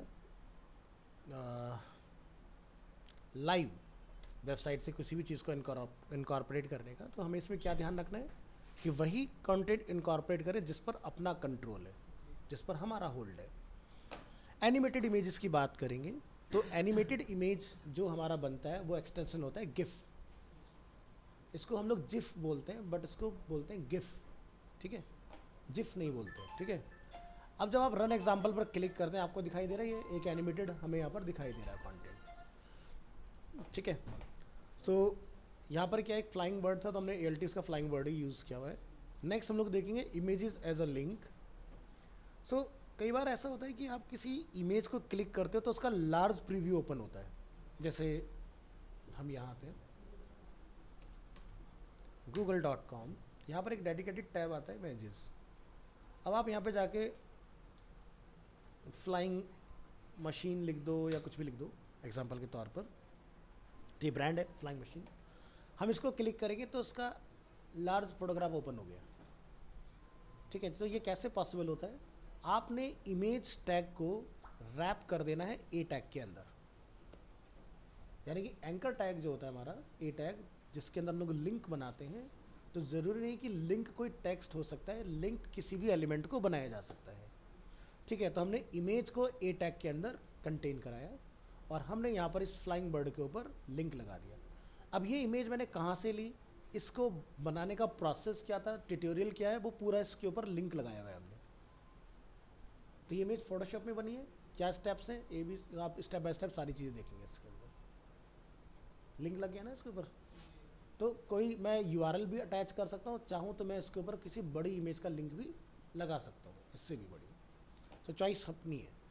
नेक्स्ट आता है फ्लोटिंग। फ्लोटिंग का मतलब आप समझते हो कि कहाँ रखना है। जनरली हमारा फ्लोटिंग मतलब होता है कि किसी सरफेस के ऊपर जो चीज़ फ्लॉट करी, तैर रही है ना, वो चीज़। सो इमेज या कंटेंट बाय डिफ़ॉल्ट जो हमारा फ्लॉट होता है स्क्रीन में वो लेफ़्ट से होता है, ठीक है। लेफ़्ट क्यों होता है, क्योंकि हम लोग US UK बेस्ड उसमें काम कर रहे हैं, तो हमारा बाय डिफ़ॉल्ट क्या है, फ्लॉटिंग लेफ़्ट से राइट की तरफ होता है ना। बट मुझे क्या हो कि किसी चीज़ को राइट से ही शुरू करना हो फ्लॉट करते हुए, सो फ्लॉट प्रॉपर्टी का आपने यूज़ करना है। तो देखिए, use the CSS float property to let the image float to the right or to the left of a text. तो यहाँ पर आप देखें हमने डिफाइन किया एक पैराग्राफ, दोनों में सेम मैसेज है। इसमें हमने डिफाइन किया फ्लॉट लेफ्ट और इसमें हमने डिफाइन किया फ्लॉट राइट। अब देखिए अगर फ्लॉट आप यूज़ नहीं करेंगे तो क्या होगा, तो पहले यहाँ चेक कर लीजिए क्या फ्लॉट अवेलेबल है, ठीक है। एक में लेफ्ट है, दूसरे में राइट है, तो ये राइट और ये लेफ्ट ना लगाएं तब क्या होगा, हम नोटपैड ओपन करेंगे, इस URL को यहाँ पर ओपन करेंगे देखिए हम फ्लॉट हटा लेते हैं यहाँ से, सिर्फ लेफ्ट वाला। अब जो मैटर आपका टॉप से स्टार्ट हो रहा है ना, वो इस इमेज के बेस से स्टार्ट होगा। रिफ्रेश करिए, समझ आया। या इसको ऐसा समझो कि मेरे पास एक मल्टी लाइन का पैराग्राफ है, ठीक है। तो अब आप तो यही चाहोगे ना कि इमेज के राइट हैंड साइड पर टेक्स्ट मेरा स्टार्ट हो, तो इसलिए हम लोग क्या यूज़ करते हैं, फ्लॉट। जैसे आप फ्लॉट लगा देंगे तो देखो इस तरह से आएगा। तो इसको हम लोग क्या बोलते हैं, वर्ड रैप। यानी कि जब आप किसी सॉफ्टवेयर में कोई डिज़ाइन वगैरह बनाते हो तो क्या होता है, आप चाहते हो इमेज के अराउंड टेक्स्ट होना चाहिए। तो ये अलग अलग तरीके से होता है, या तो लेफ्ट में इमेज होता है, या राइट में होता है, या सेंटर में होता है, या फिर कई बार ऐसा आपने न्यूज़पेपर में देखा होगा कि कोई फिगर है, मे भी कोई मॉडल, तो टेक्स्ट उसकी फिगर के अकॉर्डिंग बिल्कुल एडजस्ट मिलेगा आपको। तो इस तरह से भी रैपिंग पॉसिबल है, कराई जा सकती है। दूसरा ये राइट, अगर हम लोग राइट डालेंगे तो ये स्क्रीन के राइट हैंड साइड पर अलाइन होगा, नहीं तो ये वापस अपनी जगह पर लेफ्ट में आ जाएगा। तो फ्लॉट का यूज हम लोग करते हैं बेसिकली पोजीशनिंग के लिए। नेक्स्ट बात करेंगे कौन कौन से इमेज फॉर्मेट्स है जो जनरली हम लोग वेब के लिए यूज करते हैं। So here are the most common image file types which are supported in all web browsers, Chrome, Edge, Firefox, Safari and Opera. ये 5 मेन ब्राउजर्स हैं जिसको web design and development community में सबसे पहले ध्यान में रख के काम करना होता है। इसके अलावा सो मेनी वेब ब्राउजर्स हैं, और कितने होते हैं, 45 plus web browser at present available है। बट एक वेब डिज़ाइनर डेवलपर को इन 5 वेब ब्राउजर्स के ऊपर टेस्टिंग करना बहुत ज़रूरी है कि क्या सभी के ऊपर मेरा वेबसाइट प्रॉपर चल रहा है या नहीं। पता चला कि सही से काम ना कर रहा हो, सबसे ज़्यादा जो प्रॉब्लम क्रिएट करता है वो होता है सफारी। सफारी क्या है, एक कॉम्पिटिटर का वेब ब्राउज़र यानी कि एप्पल का, ठीक है। तो बहुत सारे फीचर्स ऐसे होते हैं जो सफारी पे सही से काम नहीं करते। तो इसके लिए आपको सफारी को, अच्छा एक चीज़ ध्यान रखना, सफारी विंडो में इंस्टॉल किया जा सकता है, बट विंडो में फीचर कुछ काम नहीं करेंगे। लेकिन अगर वही चीज़ आप जनरली ओएस पर ट्राई करेंगे, मैकिन्टोश के ऊपर, तो वो हो सकता है वहाँ पर काम कर रहा हो, ठीक है। तो इसके लिए फिर अलग अलग सिमुलेटर आते हैं वेब ब्राउज़र्स के भी। तो जैसे मेरे कंप्यूटर में एक सिमुलेटर अवेलेबल है कि भाई मैं जो भी कंटेंट डिज़ाइन कर रहा हूँ मैं उसको आईफोन के अंदर या एंड्रॉयड के अंदर या टैबलेट के अंदर या यहाँ से मैकबुक के अंदर किसी में भी चेक कर सकता हूँ। पहले के टाइम में क्या होता था, अगर हम लोग 2010-12 की बात करें, तब सिमुलेटर नहीं होते थे, और हम जैसे प्रोडक्शन हाउस में थे तो क्या होता था, जो भी नया फ़ोन आता था वो कंपनी खरीद के लाती थी। क्योंकि अगर आपने ऐसा टेस्टिंग नहीं किया, पता चला कि भाई कोई नया फ़ोन मार्केट में आया और आपका डेटा उस पर सही से सेट नहीं हो रहा, तो प्रॉब्लम हो जाएगी ना। सो 2014 के बाद में ये प्रॉब्लम बहुत कम हो गई। आज की डेट में कंपनियाँ इतनी डिवाइस नहीं खरीदती क्योंकि सिमुलेटर अवेलेबल है। जो भी नया डिवाइस आएगा उसका वर्जन आपको यहाँ मिल जाएगा। जैसे देख रहे 16 लॉन्च हुआ ना अभी, है ना, प्रो मैक्स तक का डेटा अवेलेबल है। तो यानी कि अगर नया फ़ोन आ गया कोई बात नहीं, हम टेस्टिंग कर सकते हैं उसके ऊपर। तो ये नहीं कि डिवाइस खरीद के लाओ, है ना, कितनी डिवाइस खरीदोगे, यानी कि एक तरह से देखा जाए तो आपका लॉस है ना। फिर आप या तो क्या करोगे भाई, जब कंपनी आपकी अच्छी खासी बड़ी होगी तो भाई ले भाई आधे में तो ले, अब इसकी ज़रूरत नहीं है, वो वाला सिस्टम होता है। तो इसलिए अब ये चीज़ें बंद हो चुकी हैं। हर चीज़ का सिमुलेटर आज के डेट में अवेलेबल है। और being a UI UX designer ये चीज़ बहुत ज़रूरी है, क्योंकि आपने डिज़ाइन बना लिया, पता चला आईफोन पर अलग जा रहा है, एंड्रॉयड पर अलग है, तो बहुत प्रॉब्लम क्रिएट होती है।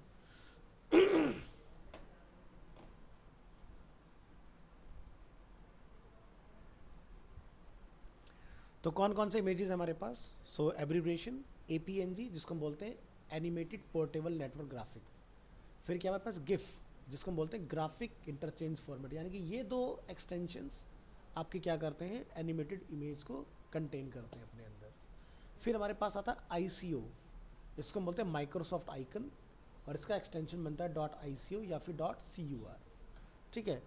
तो ये आपका आइकन्स के लिए यूज़ होता है। अब कौन सा आइकन, तो आप ऊपर नोटिस करोगे जनरली मेरे पास सारे टैब गूगल के ही ओपन है, जिसमें ड्राइव है, मीट है, यहाँ पर शीट है, जीमेल है ना।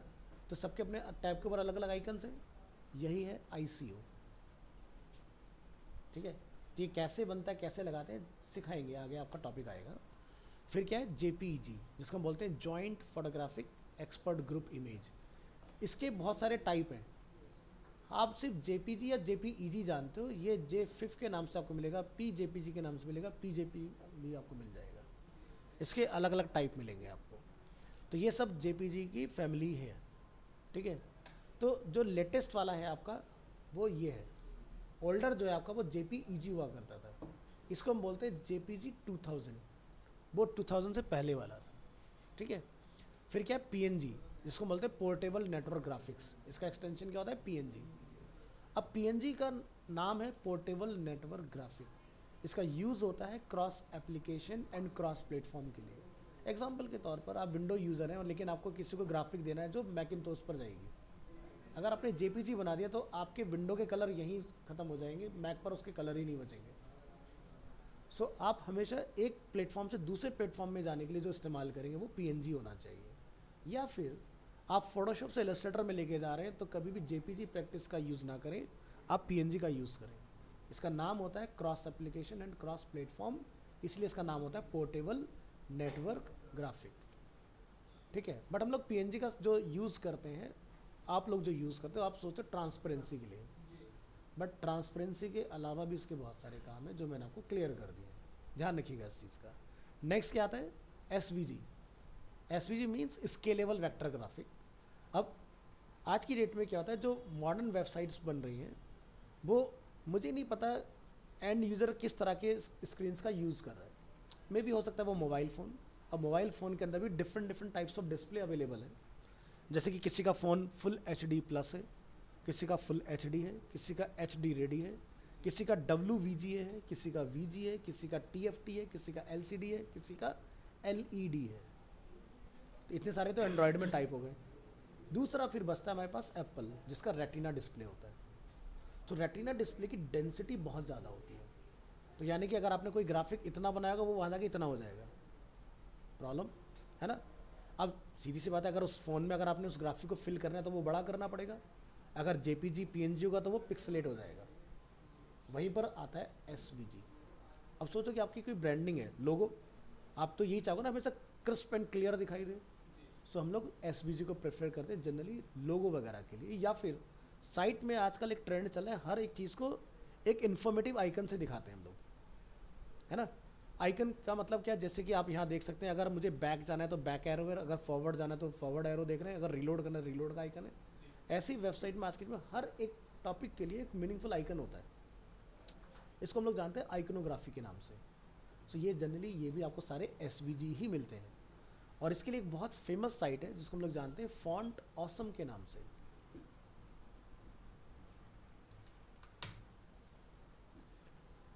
सो जितनी भी वेबसाइट्स बन रही हैं, वेब एप्लीकेशंस बन रहे हैं, उनमें इसी के आइकन्स यूज होते हैं। ठीक है, तो एग्जाम्पल के तौर पर बात की जाती है एक्सेसिबिलिटी की।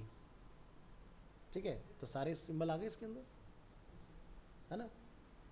दूसरा, अगर बात की जाए कि भाई मुझे अलर्ट से रिलेटेड कुछ सिंबल्स की रिक्वायरमेंट है, तो अलर्ट नोटिफिकेशन के लिए इतने सारे सिंबल्स आपके आते हैं। तो हर एक चीज़ का उन्होंने बना रखा है सिंबल।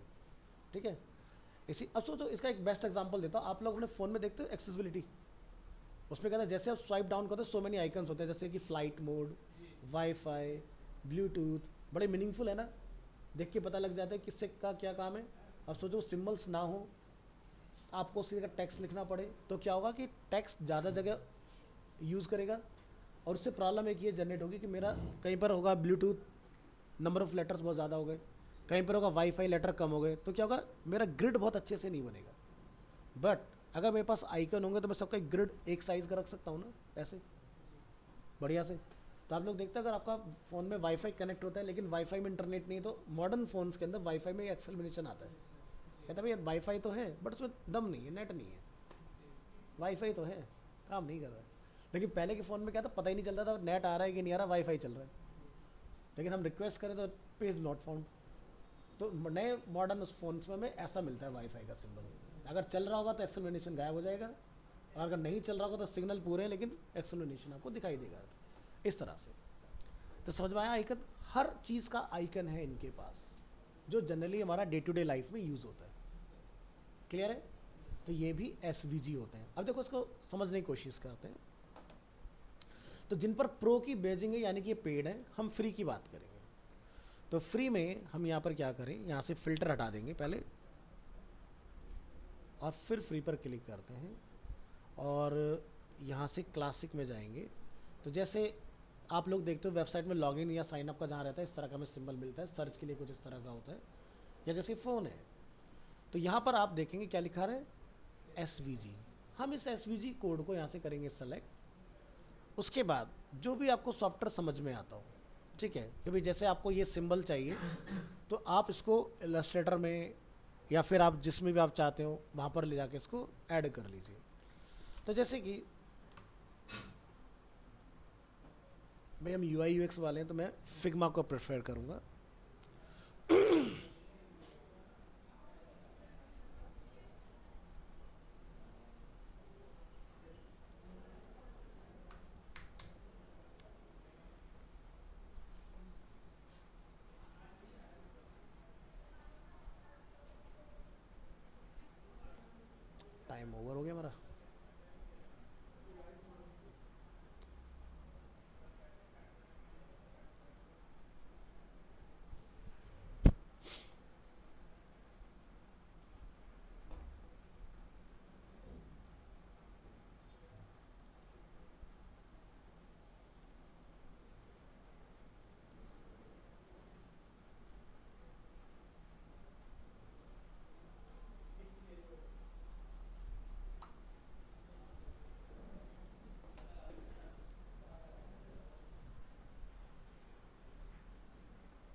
और तब तक मैं आपको नोटपैड में डाल के दिखा देता हूँ।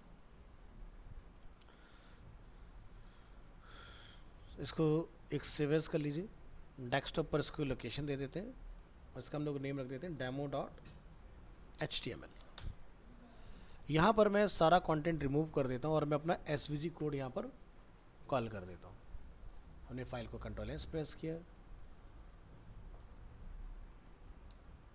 यहाँ से अपन चलेंगे डेस्कटॉप, एक अपने को फाइल मिल जाएगी डेमो के नाम से। ब्राउज़र में देखिए सिंबल आ गया आपका, क्या कहीं पर कोई पिक्सेलेशन है इसके अंदर? काफ़ी हाई क्वालिटी है। तो यानी कि SVG का मतलब कि आपको एजेस कभी ब्लर ही नहीं मिलेंगे, और मैं इसको अपनी रिक्वायरमेंट के हिसाब से जितना छोटा करना चाहूँ या जितना बड़ा करना चाहता हूँ कर सकता हूँ। अब इसका एक एग्जांपल ऐसा सोचो, अगर आप लोग एनालॉग रिस्ट वॉच पहनते हो तो देखते हो जहाँ पर आपका टॉप एरिया होता है वहाँ पर ब्रांडिंग होती है, जिस भी ब्रांड की आप घड़ी पहनते हो कितना छोटा साइज़ होता है ना। तो यानी कि वो लोगो आप सोचो कि जब बनाया गया होगा तो उसको ऐसा डिज़ाइन किया गया कि कितना छोटे से छोटा साइज़ पर लेके आना हो आपको या कितना बड़ा करना हो। अब सोचो कि उसका न्यूज़पेपर में ऐड आएगा तो काफ़ी बड़ा हो जाएगा लोगो साइज़। सोचो रोड पर जो 40x20 के होर्डिंग होते हैं वहाँ पर जाएगा तो और बड़ा हो जाएगा। तो सोचो जब लोगो डिज़ाइन करा जाता है तो हम लोग क्यों कहते हैं कि उसको फोटोशॉप में मत बनाओ, उसको इलस्ट्रेटर में बनाओ, क्योंकि मुझे नहीं पता कि वो कब कहाँ कैसे यूज़ होगा, है ना। तो एक अगर हम लोग घड़ी के ब्रांड की बात करते हैं, कोई भी ब्रांड हो तो बहुत छोटा भी होगा और बहुत लार्जर साइज़ भी आपको मिलेगा। तो इसलिए इलस्ट्रेटर या फिर कोरल को ही प्रेफर किया जाता है, और सेम वेबसाइट के अंदर हम लोग प्रेफर करते हैं SVG, स्केलेबल वेक्टर ग्राफिक, जिसको आप कितना भी जूम करो जूम आउट करो कभी ख़राब नहीं होगा। चलो इधर देखो, शायद ये ओपन हो चुका है।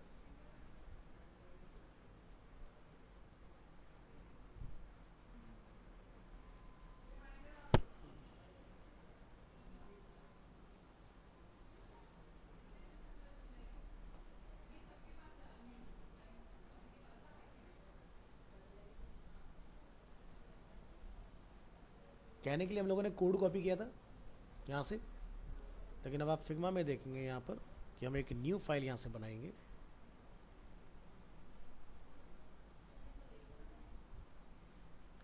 न्यू फाइल ऑलरेडी बन चुकी है अपनी, तो यहाँ से आप इसको हाइड करिए। यहाँ से आपको मिलेगा फ्रेम, फ्रेम के अंदर हमें फ़ोन के लिए काम करना है या डेस्कटॉप के लिए। इसके बाद जो कोड आपका यहाँ पर अवेलेबल है वेब ब्राउज़र के अंदर, यहाँ से इसको वन मोर टाइम कॉपी कीजिएगा और यहाँ ला के जस्ट पेस्ट करिए। कोड से ऑटोमेटिक क्या बन गया? आइकन। बट हम तो लेके कोड आए थे ना।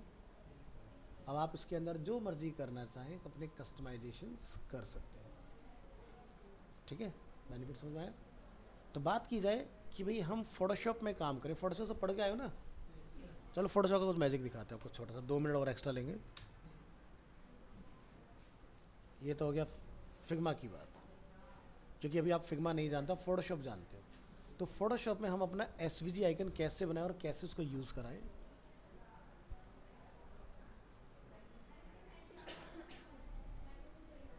माला जी आपको हो रखा है फोटोशॉप?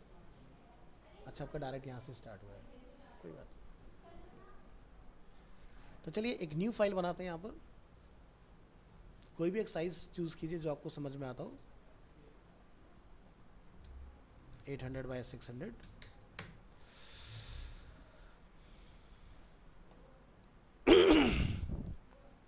तो यहाँ पर आपने कस्टम शेप का ऑप्शन देखा होगा।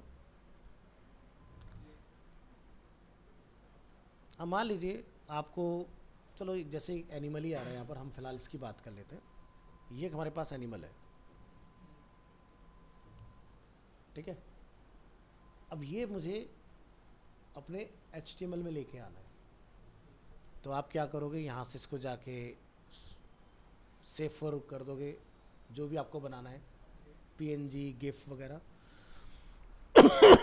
वेट कीजिए, है ना। बट हमें चाहिए कि जितना बड़ा या छोटा करना चाहे हम कर सकते हैं। तो लेयर के ऊपर जाइए, राइट क्लिक प्रेस कीजिए, आपको एक ऑप्शन मिलता है, बस इसकी कोडिंग बन के तैयार हो गई है। आप यहाँ जाइए, कॉल कीजिए अपने कोड को, ठीक है। क्या इतना कोड लिख लोगे जल्दी? नहीं लिख सकते ना। चलिए आगे बढ़ते हैं और देखते हैं इसका आउटपुट।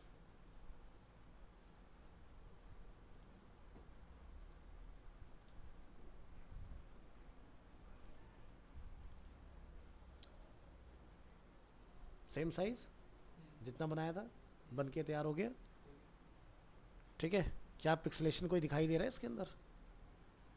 नहीं है ना, वहाँ से शायद लग रहा हो तो मैं और बड़ा ले आता हूँ ताकि वो थोड़ा सा क्लियरिटी मिले। अब देखो ये एसवीजी होने का फ़ायदा क्या है, आप इसको फोटोशॉप में बड़ा कर लो। क्या ये पिक्सलेट हुआ? क्योंकि ये देखो जो भी आप इसके ऊपर डिटेलिंग देख रहे हो ये फर है इसका। ठीक है, फोटोशॉप में जूम करोगे तो पिक्सलेट दिखेगा बट वहाँ नहीं दिखाई देगा। चलो दोबारा ट्राई करेंगे।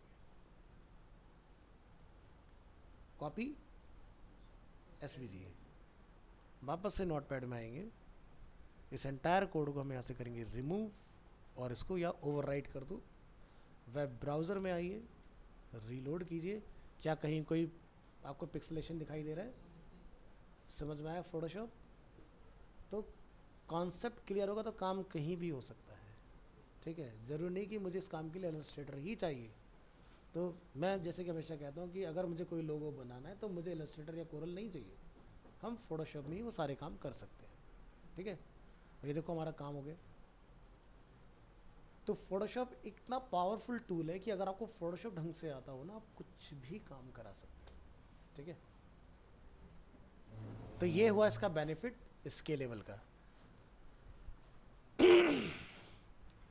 तो बाद में जब हम लोग चीज़ें सीखेंगे तो हम आपको ये सिखाएंगे कि अगर आपने कोई लोगो अपनी वेबसाइट में लगाया है तो वो आपके मोबाइल के लिए अपने आप एडजस्ट हो जाए, डेस्कटॉप के लिए ऑटोमेटिक एडजस्ट हो, टैबलेट के अलग हो, तो कैसे होगा सीख जाएंगे आप लोग। बट फिलहाल मुझे आपका कॉन्सेप्ट क्लियर करना था, क्या? एसवीजी। अब इसके साथ एक कंडीशन है, एक वेबसाइट में एसवीजी बहुत ज़्यादा नहीं होना चाहिए, क्योंकि अभी आपने देखा कि बहुत सारा कोड आया, तो जितना ज़्यादा कोड होगा उतना ज़्यादा रेंडर होने में टाइम लगेगा। तो सिर्फ आइकन्स के लिए और वेबसाइट की आइडेंटिटी के लिए ही यूज़ करें, बाकी काम के लिए पीएनजी या जेपीजी या जो भी आप एक्सटेंशन चलाना चाहते हैं चलाइए। ऐसा ना हो कि पूरी वेबसाइट ही एसवीजी बना दो, कि बहुत एकदम क्रिस्टल क्लियर बनाएंगे, ठीक है, बट लोडिंग टाइम बहुत ज़्यादा हो जाएगा। तो गूगल ये कहता है कि ऐसी चीज़ को अवॉइड करना है, सिर्फ मीनिंगफुल जगह के लिए इस्तेमाल करो। सो क्या लिखा था? Loading large images takes time and can slow down your web page, so use images carefully. ठीक है, तो ध्यान से काम करना है। तो मैं नेक्स्ट आपको सिखाऊंगा नेक्स्ट क्लास में कि अगर इमेजेस को मुझे ऑप्टिमाइज करना हो, भाई एग्जांपल के लिए, अब जैसे यहाँ पर लिखा रहा है यूज़ इमेज केयरफुली। अब ई कॉमर्स वेबसाइट बना रहे थे, वहाँ तो बिना इमेज के कुछ नहीं है, लेकिन मुझे तो वहाँ पर इमेजेस चाहिए। तो इमेज को हम हैंडल कैसे करें कि मेरा काम भी हो जाए लेकिन मेरा लोडिंग जो मेरी परफॉर्मेंस है वो ख़राब ना हो। तो याद रखना, ये थोड़ा सा मुझे याद दिलाना नेक्स्ट क्लास में, ताकि मैं आपको उसका प्रैक्टिकल करके दिखा दूँगा। ठीक है, तो समझ में आई?